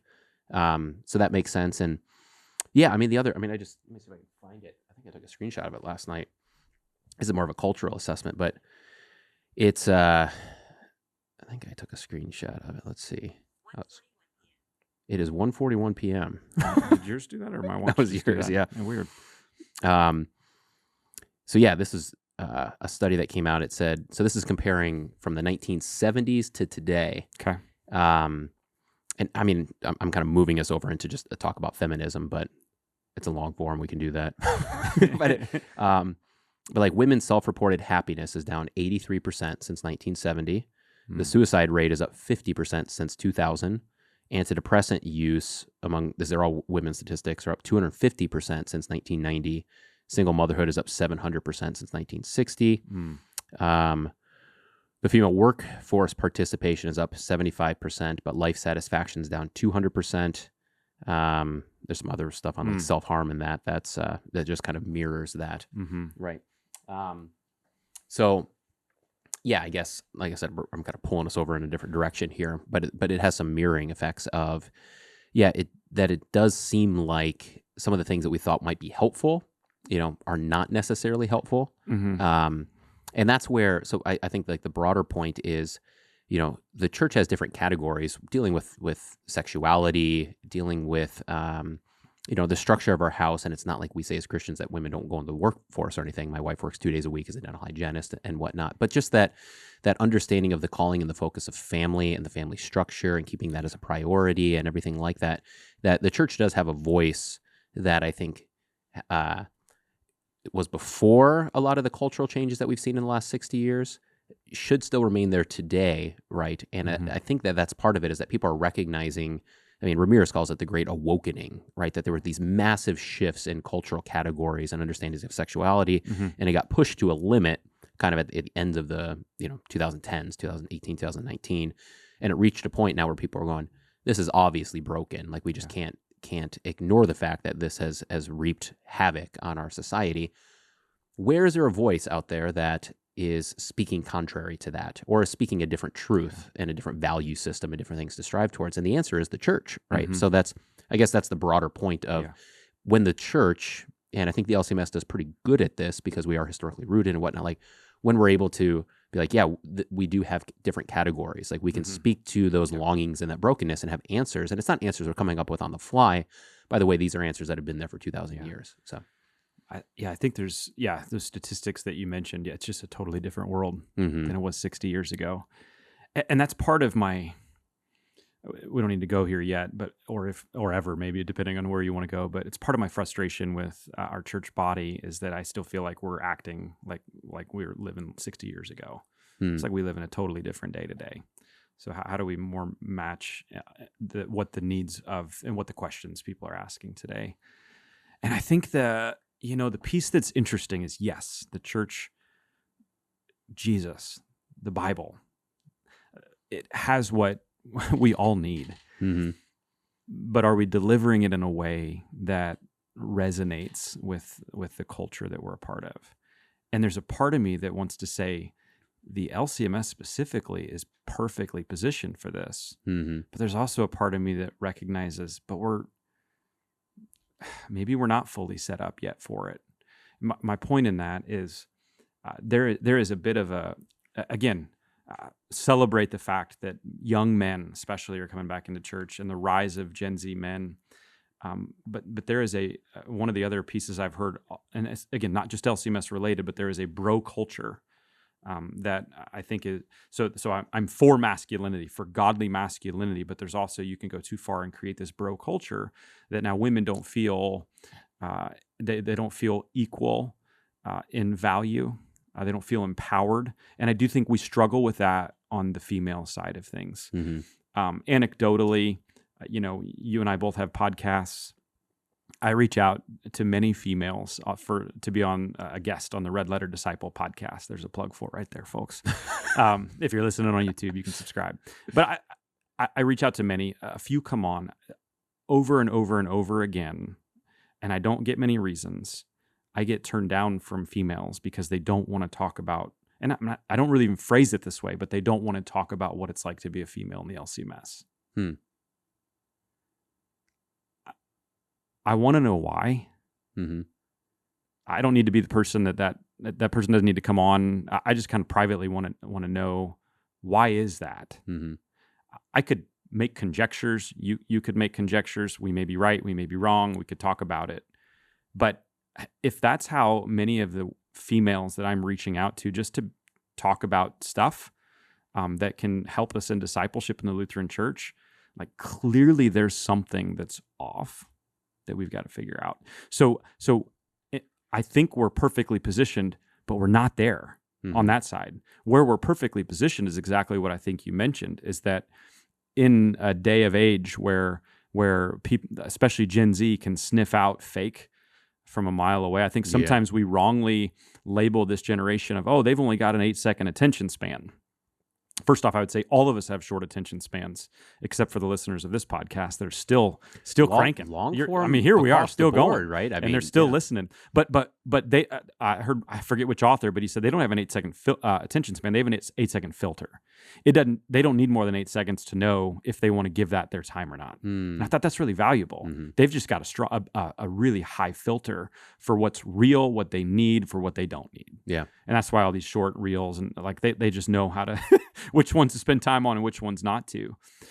But in the midst of all that, in a world where it's so different, and especially with AI coming onto the scene now in the last couple of years, and can you fully trust anything that you see online anymore? What they're looking for is something historic, something rooted. I like to use the word something transcendent, something that is different but tangible in some way, shape, or form for them. And so part of me is like, the LCMS is perfectly designed for this because of our belief of what the sacraments are. It is a real, historic, rooted, not symbolic thing. God is actually doing something through a tangible thing, whether it be water or bread and wine. God is giving us his forgiveness of sins, the salvation, all these things. Like, this is exactly what the culture needs. And so there's this dichotomy of like, we're set up.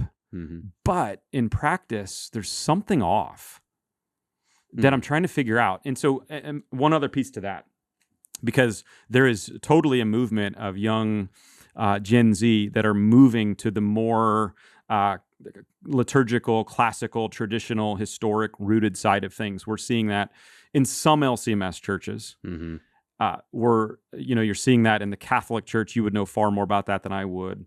I think the Anglican Church, like a lot of these, we're seeing that there. But we're also seeing it, and I think even statistically, you see it even more in the charismatic side.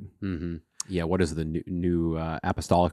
I Reformation? think that's something like that. Which is the charismatic side, which is that's a more problematic on that side. That's not just like evangelical or something. That would be something. Yeah, but what I'm trying to figure out is if it's happening on both spectrums. Is there something that's similar? Like clearly we're different theologically in some areas, and probably a lot of areas, but is there something similar? And I think it is. Like they're looking for something transcendent. They're looking to encounter God. Now, that one side, the charismatic side, the new apostolic reformation side, what I know about it, that encounter is going to be, through gifts of the Holy Spirit, through healing, through something that they can see, touch, taste, feel.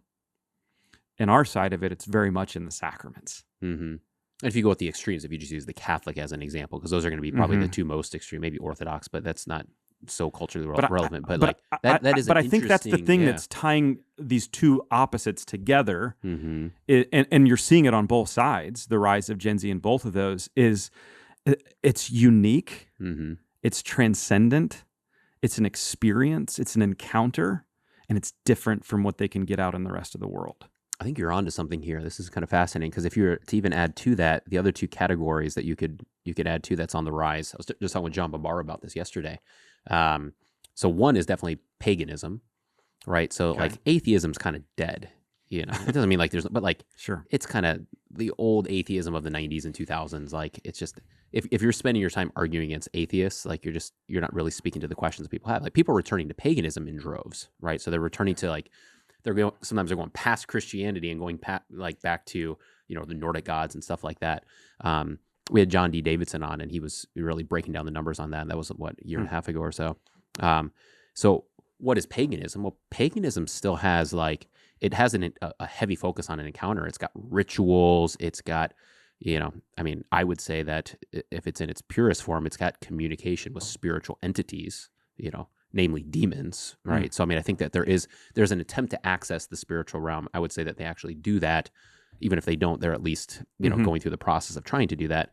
And then psychedelics are on the rise too. Like people are looking for some kind of transcendent experience through, DMT and different things like that. So that is, if you kind of weave all of that together, it is, if everything's so tech, if everything's so fake, if everything is so marketed, if everything is, becoming even like AI, like people are they're looking for something that is non-technologically, but like grabs you by your collar and says like, this is something that's real. And you can get that with, sacraments, that certainly fits into that, right, in a very healthy way. It's more like, experiential on the Christian side with like the Holy Spirit, Pentecostal and whatnot.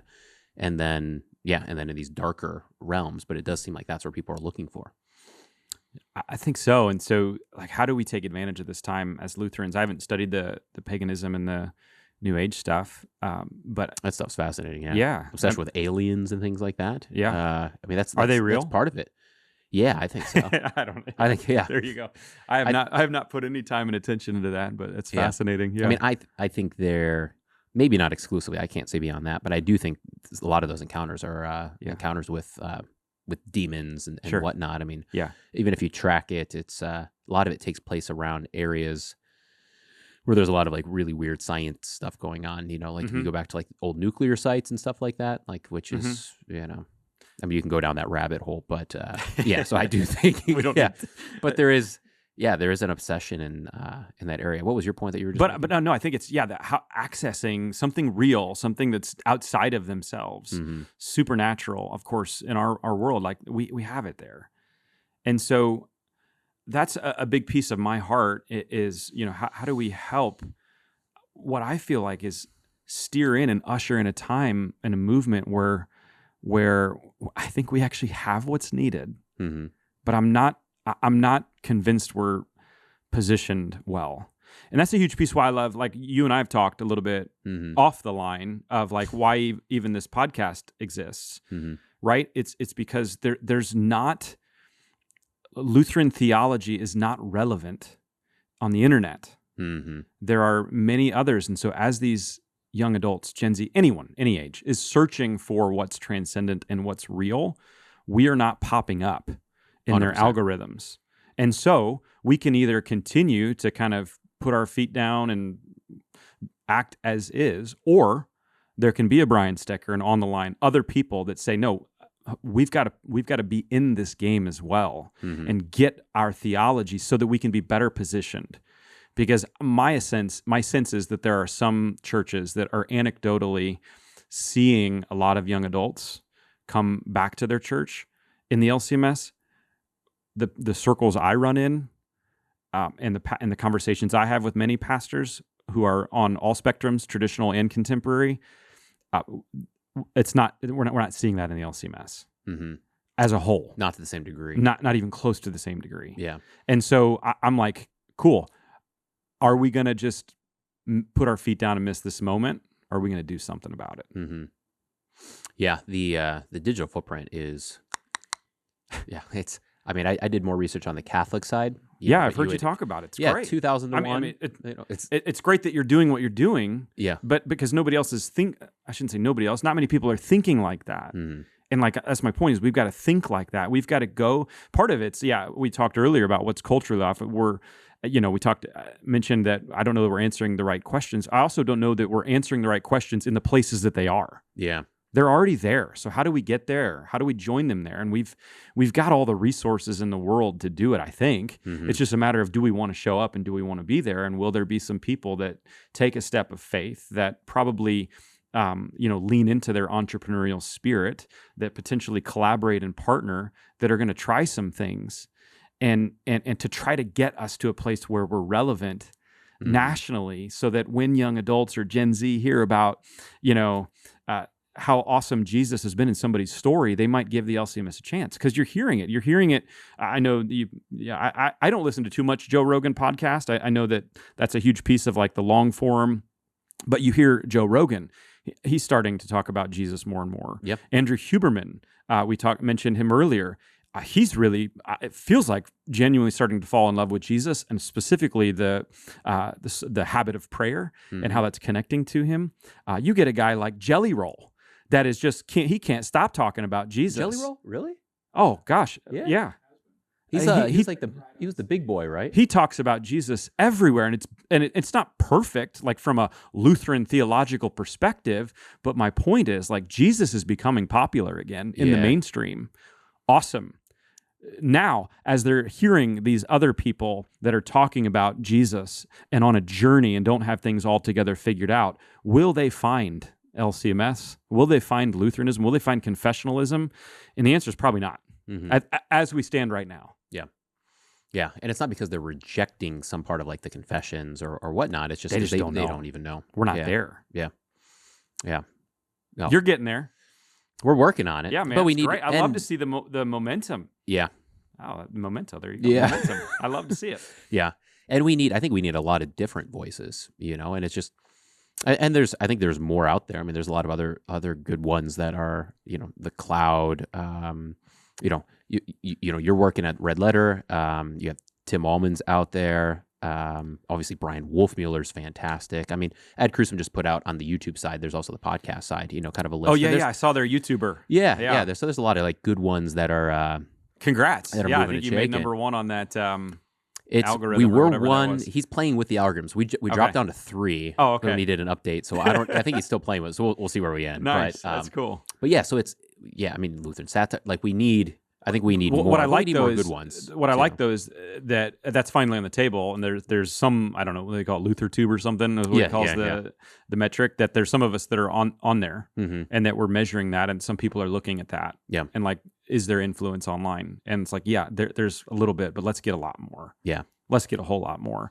And it gives people something to get behind, right? So it's like, okay, if that's an issue you want to solve, like help support those channels. And there's different ones, right? It's not just the two of us, but like I can guarantee, and you can guarantee that all of those channels could use help in different ways. Oh, 100%. Because there's so much that you can do as far as best practices go. And I mean, if you were to compare like what you and I do versus what Pints is able to do, and now he's at Daily Wire, right. I mean, the resources that they're able to get poured into that to just do best practices on the marketing side, on the on the branding side, we've been working on that. You've got a good branding too, but like there's so many different things that you can do that can 5-10x your reach, you know, but it just takes kind of pouring in. So there's, my hope is that we can have a robust Lutheran system of communicating the theology out to the world, which works as a first access point so that they then go to the local congregation and they're like, hey, I've been learning about this. I thought it was interesting that the Lutheran Church believed this about that. I didn't know that, now local pastor, can you tell me more about this? Right. And then they get connected with local congregation and then they, go through these 5 categories of like, yep, these are the targets that you aim at, and here's how those habits are formed. And and I think we need them all. Like we come at things from different angles, and your podcast is far more in the confessional, the theological side of things. Mine is far more on the practical side of things, and we need both of those. And by the way, we're gonna have different answers to certain things. We're gonna do things differently than some Lutheran churches do them, and a lot of people tell me their opinions on that. Probably a lot of your listeners tell me, some of your listeners, and so but my thing is like the church needs all of us in our different strengths and gifts, and I think we all do have different strengths and gifts, and we all look at things differently. And so the way I look at it is probably different than the way that many of your listeners might look at things, and that's how God wired me. And if we're healthy, I actually think we need each other, because I need On the Line podcast. I need On the Line podcast to pull me back in to the confessions, to systematics, to thinking about things more deeply. After listening to your podcast, I've been more engaged with the Book of Concord. I need that. I do. Now, I would say y'all need people like me too. To the listener out there, I'm futuristic. I'm strategic. I'm practical. I'm day to day. What do we do with what we just learned in the Book of Concord? I'm not saying you don't do that. Right. I'm not saying none of your guests do that. But that's where everyone's got. That's where I'm bent. Like I'm always bent for like, how does that practically play out for not just my life, but everyday followers of Jesus? Because I did a survey last year as part of Red Letter. So I'll be real. My Red Letter Disciple podcast for a long time. Because of what happened with Red Letter, I get invited into circles and to meet people that are not Lutheran all the time. And I think there's a lot to learn from best practices and from other churches and how they run their churches, church growth, metrics, all that stuff. I geek out on that stuff. I do. And I wanted to bring conversations to my Lutheran audience, which is a lot of my friends, and bring in voices they might not naturally hear. And so that's been my MO with Red Letter Disciple for the first 100 episodes. I've switched. Yeah. And it was an intentional switch, and it was only meant to be for a time of like, the podcast was designed to create great disciples of Jesus. But I was recognizing we've got a real hole and vacuum in our LCMS, so I want to be very LCMS specific for a time. And I've been that for the last, 30, 40 episodes. And to do that, though, I wanted to start, because I'm strategic. I'm a numbers guy. I'm a data collective. Anecdotal experiences are sweet, but like, what do the numbers tell us? And let's go from there, because they form great questions. So I did a survey last year, called it the State of the LCMS, sent it out to church leaders. I expected maybe 20 to 50, maybe 100 people would take it. 1,054 people took it, which I've talked with David Kinnaman from Barney. He's like, you got a really good sample size. Yeah. Like I've talked, experts have said, like, how the heck did you get 1,000 people to respond? Half of them were pastors, half of them were other leaders in the church. And so they told me all sorts of things. And I've been framing conversations around the data that I've been getting. But all of it's to like say, like, what are the challenges? What are the problems we have? And how can we provide solutions for a period of time where I feel like we've got what the world needs, but we're just off. And so again, I think we need one another. We need each type of church, small, big. We need each type of worship, contemporary, liturgical. I don't love blended. Yeah. But hey, if your church does and that works, like, great. Like, we need all types to reach all people. And so let's have healthy conversations around these things, and rather than label and name call and be like either or, you're confessional or missional. How do we become both and respect in one another and have these conversations and really try to see each other in the best light? So I've got a follow-up question for that, but it might take some time. So let's take a quick break. Then I'll throw that at you. All right. And Bennett says we're back. So yeah, a couple questions. We were talking about this before, right? So obviously that's one of the areas where there's back and forth on opinions and such, right? And so what I want to hear from you is less, we've talked about this, like the goal of this podcast isn't to like debate specifics, but sure. I am interested in just like, what's your framework for like guardrails, right? And we talked about this before, right? But to explain, like, so everyone's got guardrails on like what makes Lutherans. You and I obviously pledge and, sure. have articulated before on your podcast and mine, like the confessions are part of that.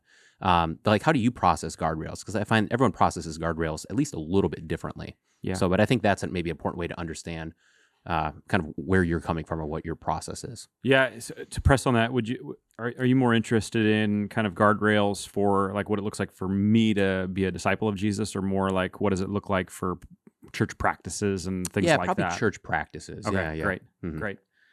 Yeah, I think yeah. Let's start where we agree, and this is one of the things that the survey that I took really showed is the thing that people are most proud of, far and away, in Lutheranism, LCMS, is our doctrine.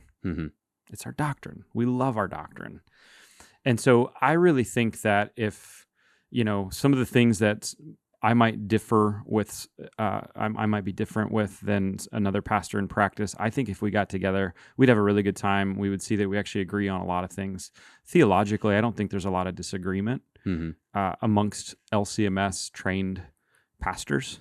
Well, I think we talked about it before of how lucky we are. Like if you look at almost any other synod, like sometimes they're having discussions on like, old heresies, like is Jesus really the Son of God, or, things like that. So there is a strong amount of unity when you back up and look at all of Christendom and then you lean into the LCMS. Like there's strong doctrinal unity there. Yeah. And I think we have that, right? That's what the scriptures and then through the confessions gives to us. So I think obviously where we differ is not theologically, but in practice. And so what are the guardrails for practice for a guy like me? And I've been, I've led a church, and I'm also, like you, an assistant at a church right now, so that I'm able to do some red letter stuff and some new young adult ministry as well with the kind of nationally. And so, I carry several titles, but, Mm-hmm. and it changes a little bit with the title, right? If you're a senior pastor, you get the full, you're making the call. Right. Yeah. As an associate pastor. You're kind of a consultant, like you kind of give your opinions and Oh, whatnot. for sure. And I have a great relationship with our senior pastor at King of Kings, Greg Griffith, and love working with him, love the vision. But for me, the guardrails come with, so I'll just say this. I'm a fourth generation Lutheran Church Missouri Synod person. I went through Concordia University, Wisconsin, Mm-hmm. and then went through Concordia Seminary in St. Louis. I feel pretty good Mm-hmm. about my theological understanding of, Lutheran theology. And so I talk a lot about pastoral formation and how I think we need multiple pathways to formation. And we need to broaden our SMP, and we need to have localized, affordable. Like I'm a proponent of that. I went to residential seminary, Mm-hmm. and I had a mostly good experience. The one thing seminary did really well for me was train me up theologically to be able to speak the word of God confidently. And so just number one as a guardrail is like, I went through the system. Mm-hmm. You're not talking to a rogue person here, right? And so I think that there's something to be said for that, especially when people are arguing or when pastors in the LCMS are arguing with one another. I put in 10 years. It took me 6 years to get through, 9 years. It took me 5 years to get through seminary. I did 2 years for my last year because I was doing ministry at St. Louis University at the same time, starting a campus ministry there. And so I was there for a while. I did it. So number one, guardrails, like, yeah, I went through the system. I feel pretty good about the education that I got from some of the same professors that some of your listeners who are pastors got. Mm-hmm. Feel really good about that. The other guardrail for me is like, I'm in relationship with quite a few pastors, Mm-hmm. and we talk regularly about what we're doing and how we're doing it, and we find a lot of agreement. And so clearly, someone like me is going to be more on the modern side of things of how do we take this great Lutheran expression that we have into the world. And I actually had President Bierman on, or President Bierman, candidate Bierman.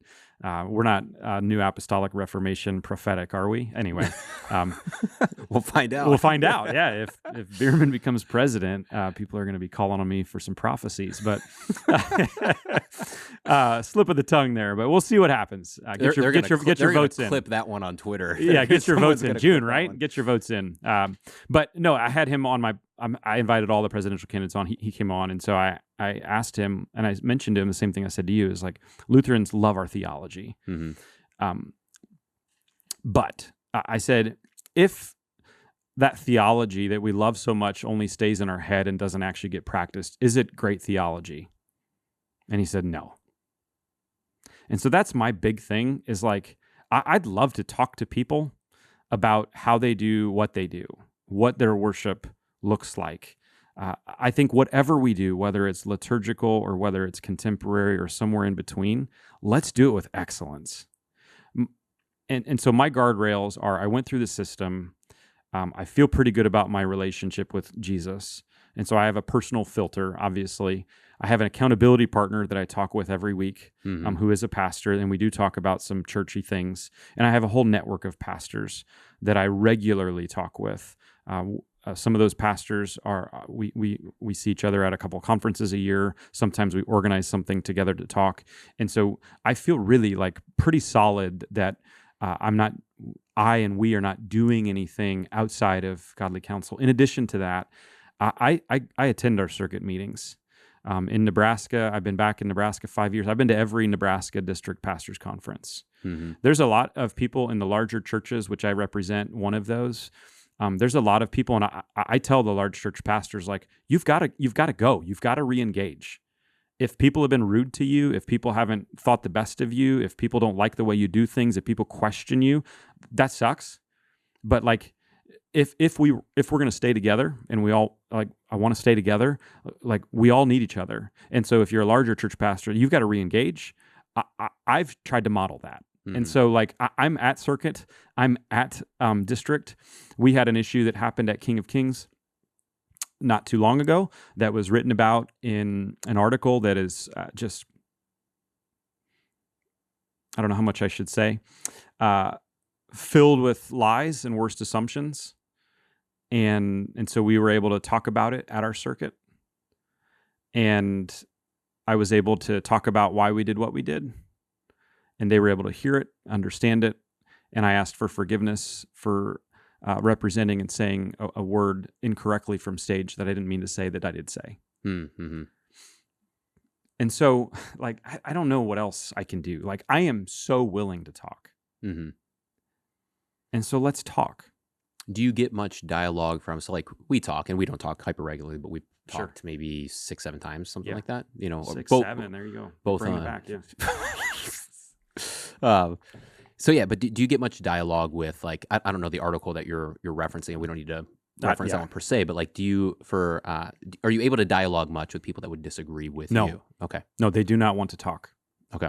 And that's the thing I'm most frustrated about, is there's a number of Lutheran pastors who write articles, who post things that look at probably the most complex side of a ministry without having a conversation with that person and make false assumptions about it and spread those things without having the desire to talk. That's really hurtful. Have you been able to like reach out to them? Tried. Yeah. We're in the process. Yeah. Working with our DP. Yep. Okay. But yeah. we have tried. Yeah. And I don't want to press into that too much because I don't know the situation or, any of the people involved. But I think it leads to another question, which we had talked about, which was, there's been articles written on the idea that, what if, or maybe even it would be good if, like if the LCMS were to have some kind of split between, there's different groups obviously that disagree on different things. Sure. Yeah, from my perspective, I do not want that in the slightest. That's something that, I'd be fearful of, mostly because, well, for a lot of reasons, but for one, if there's doctrinal issues like a Seminex type thing, like obviously there are times where you have irreconcilable differences. And I think Seminex, from my understanding, being born in 91, seems like one where, the inerrancy of Scripture is something that you have to, at some point, you got to put your feet down on that. You got to put your feet down. But I don't want that because, with the return of, Gen Z and stuff looking for the church, the worst thing we could do is like have a public split, go smaller, that kind of a thing. So anyway, what's your thoughts on something like that? How do we stay away from that? Do you think there's any chance of that? I mean, I think it's all up in the air right now. I don't want that. I think we're better together. And again, I think we need each other. And I was genuine when I said, like, the thing that's brought me most back to the Book of Concord in my 16 years of ministry has been the On the Line podcast. I need you. I need people that think like you. And you happen to hit my algorithm when I needed it. Honestly, I'm just being genuine. That's helpful, right? So I need that. But I also think you need the stuff that some of the larger churches do, some of the churches that practice that do best practices and things like that. But we have to talk to one another. So my point is this. I'd love for us to stay together. I think we're more powerful and stronger together. If we're going to be in this position where a side is not willing to talk to another side, is that worth staying together? I don't know. I think that's a question we're trying to figure out. And I mentioned earlier, like I'm recommending and I'm encouraging some of the pastors of larger churches to, if they've gotten out of circuit or district things, to re-engage. They need to do that. But I would also say to the other side, it's the same thing. Like, be willing to talk. Be willing to talk. So again, I'm not president. I'm not a DP. But there are some things in my head that I'm like, this doesn't pass the smell test. And one of those, a few of those would be, every 3 years we have the LCMS youth gathering. It's fabulous. I got to be a part of it in 2022, leading from the main stage all 4 nights, and just really a powerful mountaintop experience. Not just for me on this, but for the students and the young adult volunteers. Awesome. That's on the calendar. People know about it. I think that every district president and the synodical president should be there for the entire time. Even if maybe we do mass events that have praise songs. If I'm the constituent, the leaders of a church body like this, I want to be around people. I believe that every year in February, Jeff Schrank and his church host the Best Practices for Ministry conference. There are 3,000 LCMS church leaders at that conference. I would like every district president, as well as the president of the seminary, as well as the seminary presidents, to be at that. We need to talk to one another. Mm-hmm. It's like these are on the calendar. People know they're there. It's the time when the most people are there. And so if you have a differing opinion, if I'm in that position or those positions and I'm not, and I have no desire to be in those, mm-hmm. I was actually a nomination for the vice president, and I turned it down because I'm like, I won't get picked anyway. And I don't even want to mess with it. So mm-hmm. I have no desire, but like it makes no sense to me that where the people are collecting that I wouldn't want to be there and hear. If we're in a healthy spot, we are able to come to these things and have conversations and hear things. If the seminary, residential seminary, is the gold standard that some say it is, then why not bring the professors of the seminary to best practices to lead sessions? Out of 500 submissions, I think there were 3 or 4 that were from seminary professors. Like, let's get the gold standard at best practices. So again, these are like examples that no shade. I don't know what it's like, and I'm trying not to throw shade. I'm saying larger churches re-engage, but I'm also saying if we're going to stay together, we need both the sides to come together and talk. Mm-hmm. And when you have differences, you've got to talk about those and be willing. And I am, and I've shown a history of that. I've had some people that I disagree with on my podcast, and I bring them onto my podcast not to disagree with them, but to have them share their thoughts, their feelings, their opinions, because I'm not there to bring you on as a guest to, pound you. I'm there because I think you have a voice and an opinion that I need to hear and others need to hear. I may not agree with all of it, but I think that's important. Mm-hmm. And so to me, that's probably the thing that, yes, I want us to stay together. And I know a lot of the people in my circles that I run with also do. Mm-hmm. But if it's more of the same and there's an unwillingness to talk and a hatred that is really nasty, then like, I don't know. What do you think the trajectory for that is? Sooner than later. Oh, you mean like with a split? No, I don't mean with a split. I just mean like I think things are steamrolling more and more unhealthy. Okay.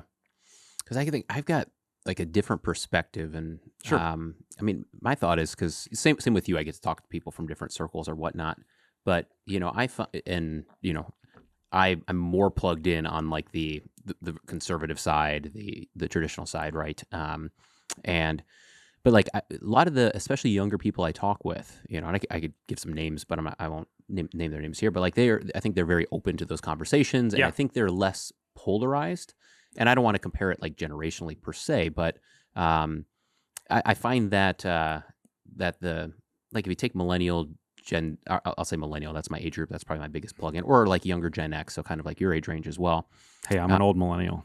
Are you an old millennial? Don't put me in. Okay. Don't put me in. Congratulations, Yeah. You made it. You held out long enough. I made it. I'm in that exennial category. Yeah. But yeah, I'm a millennial. Yeah, but I do find kind of an interest in dialogue, or even like less. I don't know, like I see it in the younger generation. Less hard lines per se, even though they might be hard line like. I'm 100% on this, like I'm 100% on DS3 or something like that. I think they're also very, like when it comes to, like, are we working hard or are we just, doing the thing, checking the box or whatever, like an enthusiasm for some entrepreneurial spirit, from learning from things that are being done outside the LCMS, not theologically speaking, but, obviously like media is one of them, or, there's different things there as well. But yeah, so I don't know.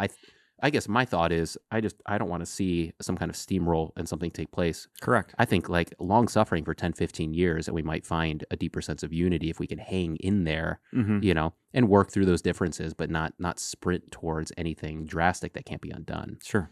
I hope so. And I want that too. Because is there any theological thing like women's ordination, like inerrancy of scripture, creation, like any of those things that would have been, mm-hmm. dividing factors? There's no division there, right?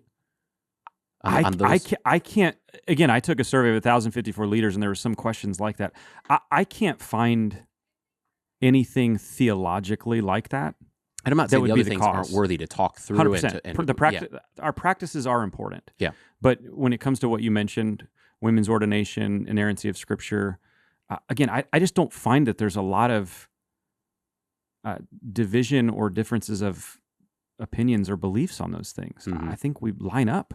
Because I mean, I don't know a millennial or Gen X pastor that women's ordination is an obvious one because that has Lutheran divides, right? That are more recent, like LCMC and stuff like that, right? Like, right. I don't know one that would advocate for women's ordination. Do you know? I don't know one publicly. But that's where a lot of people. I do know older generation pastors that are kind of in that retired stage that, have said, I mean, I've had conversations with them, and they'll be like, well, I mean, at some point we have to let women, right? Like, I think that has died is my point, to where that was a divide and it split synods, but it also still resonated within. I mean, we saw an example of that, with, I think Becker was the guy's name, right? Where he was an LCMS pastor that was advocating for women's ordination publicly.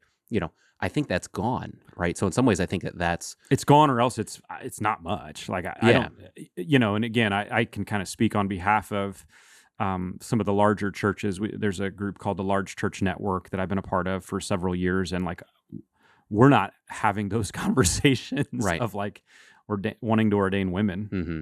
So taking that data point and other ones, like I would say that there's more cohesion there than 30, 40 years ago.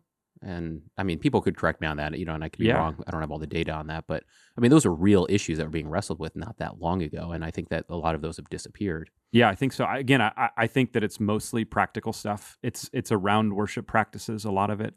And it's primarily there. I think obviously, in the survey, there was talks of leadership and the amount of power in positions and things like that. Some more practical, hierarchical, how do we live this out type of things that are real and present. We should probably talk about that. But no, and actually, now that you mention it, and again, maybe it's skewed by who took it, because if it's Lutheran leaders, it's probably mostly male that took it. And I've got that number somewhere, but the I gave like, what are the top 12 challenges? And the role of women in the church, I think, was the least voted upon. If that helps, like, so I don't think, because I do think there's this like undercurrent in some of this stuff of like, oh, they're doing this because ultimately they want to get to X, Y, or Z. And I think the women's ordination is one of those X, Y's, or Z's. And I'm like, I don't hear that. Yeah.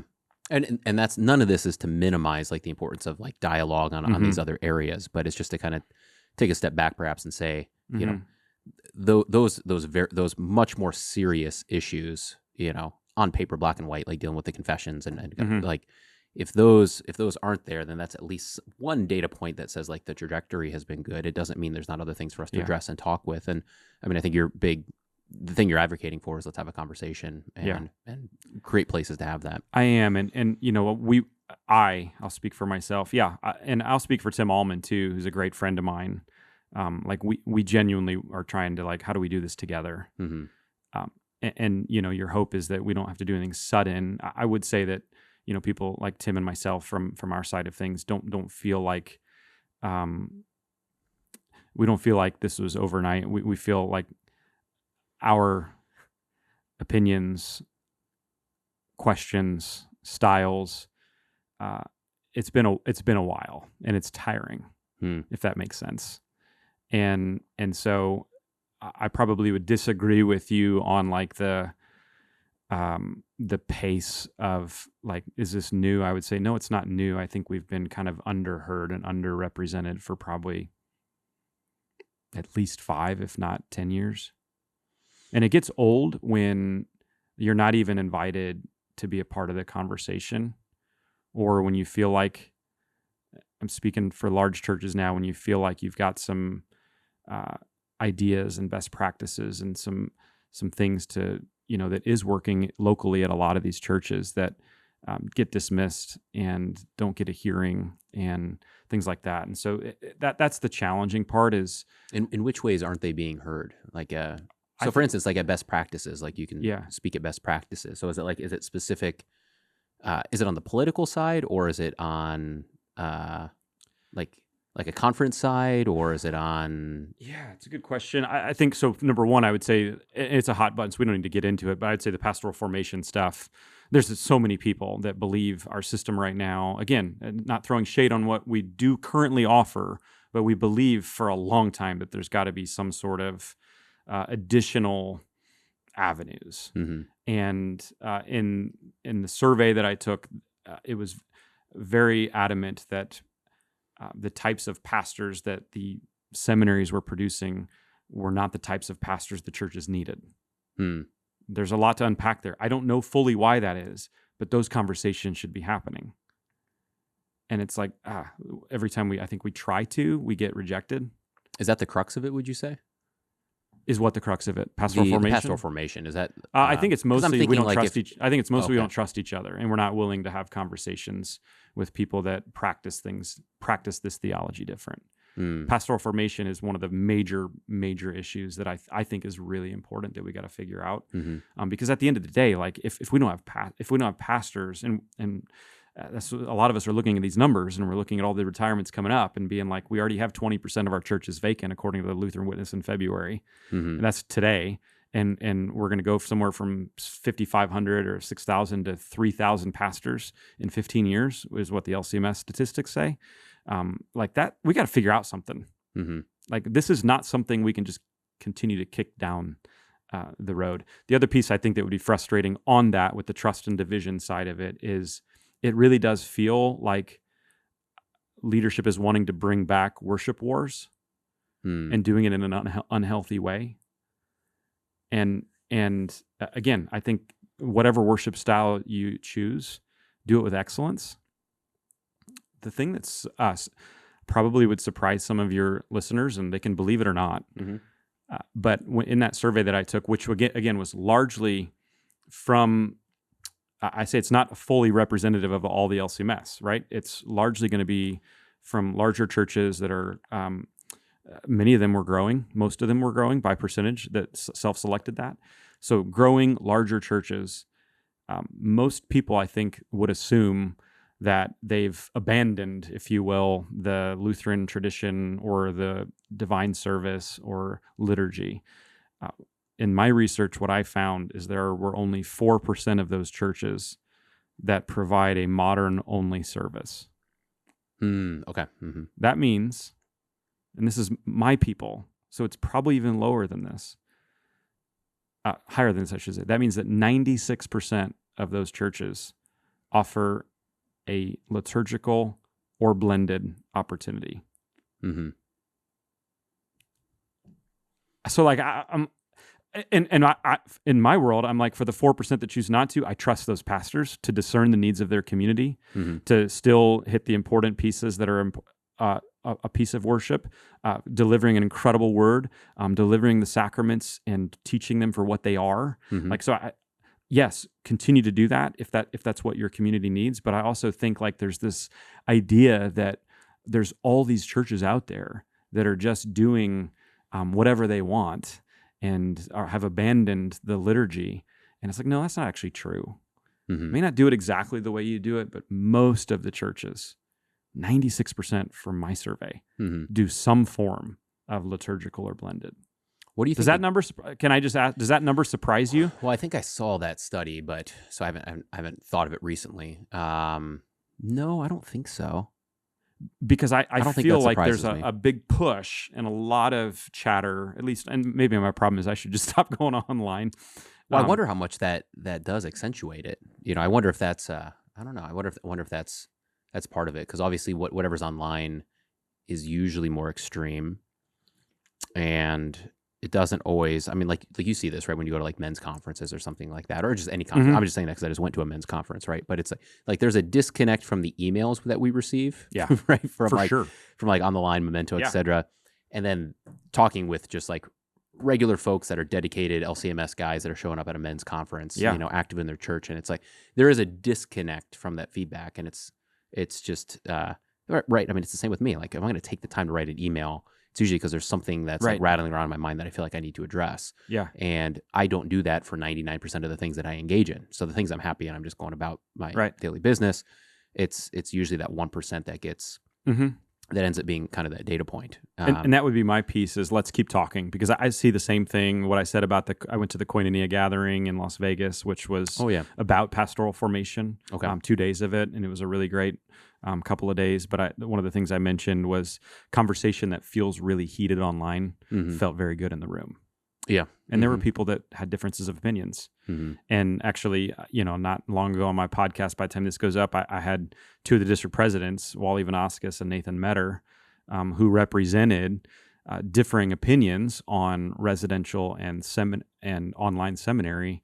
They spoke at the conference, but I brought them onto my podcast. And it's like, we can have these conversations. We are grown up enough that we can have these conversations and still have opinions and probably disagree on some stuff, but maybe it's really important to hear what the other side says so we can kind of understand who they are and why they're making those decisions. So the talking piece would be my big thing on the, to kind of, do we want to stay? Can we stay as one? Yeah, we can. But we have to talk.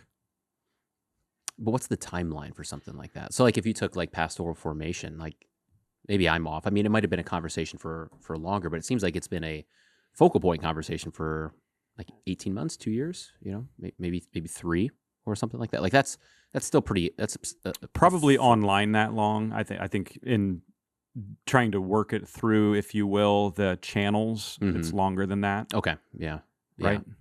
Because I'm just wondering, like, that's in history, like that's a short period of time, right? Yeah, like if that's probably the other pieces. We live in 2026 and we want everything today. Move so quickly. I'm a culprit of that for sure. And I mean, anytime you're involved in those, like things move quickly, they seem really important in the moment. But like, I'm just wondering, like, okay, if we gave this thing 15 years, right? Like, more conversations develop. Yeah, there's time. Let's do it. I mean, yeah. To me, I think let's do it and let's see it. And what wouldn't take long to see is people showing up at tables to have conversations. Well, to give you props, I won't say the other person is still working on it, but we've had a debate scheduled, right? Yeah. And it's just been because of scheduling, right? Sure. You got to schedule like 3 different people, right? So it's been kind of bounced around, and we need to revisit, kind of nailing down a time for that. But your willingness to talk on, it wasn't some of these things that we're talking about in a debate format with another individual. And some of the pre-dialogue I think was pretty good as you were kind of nailing down, what. So I give you props for the willingness to do that, right? To kind of put your money where your mouth is on that front. Yeah. Saying, I'm willing to engage. I'm willing to do it publicly and whatnot. So yeah, that's good. Maybe we can kind of close with this. If you saw, what would kind of let's say those conversations pick up, and let's say those are the 2 focal points, right? What do you think like a give and take would look like, right? So, you representing, not saying you are representative of, but like you're going to represent kind of the group that has this concerns X, Y, and Z, and then this person comes over who has the concerns of A, B, C, right? And what would some kind of compromise look like from both sides to where you have to say, okay, like, maybe A, B, and C is going too far on this take here, and maybe X, Y, Z is going too hot on this take here. How do we meet in a way where we say, all right, let's agree? Yeah, I think the koinonia was a really great first step, and I think we can do that more. I think we can do that on the local level and probably the national level more. And I think we also can do that online through means like this. Right. And I think that's a piece of it is like we have the technology to invite more people into the rooms than we're currently able to. But I would say that's definitely probably the right step in that regard. In the LCMS stuff with pastors is like to trust one another. We got to be able to talk to one another. And so how do we do that in a way that honors? I think the koinonia process is really good, and circuits can do that over a certain issue. Districts can do that over a certain issue, and we saw through the pastoral formation that nationally we can do that over a certain issue. And so let's do that, and let's decide on a couple of these things and not keep beating a dead horse. On some of this stuff of like some of these again, I bring up the worship wars that feel like they're kind of raging again.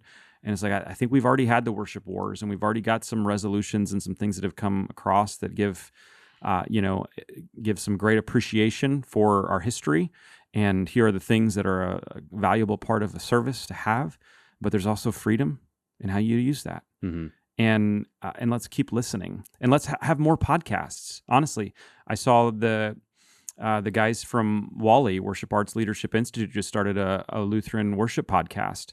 Okay, and they're more on the side of creating new music, contemporary music, but they're doing really good stuff. And so I listened on the way here today to 3 podcasts that were actually all about the New Apostolic Reformation that you mentioned earlier, of like what they believe and what those songs are and what are the pitfalls Are we able to use them or not? Like, so things like that. Like, I think those are really healthy conversations to have, and we need more of them. So more.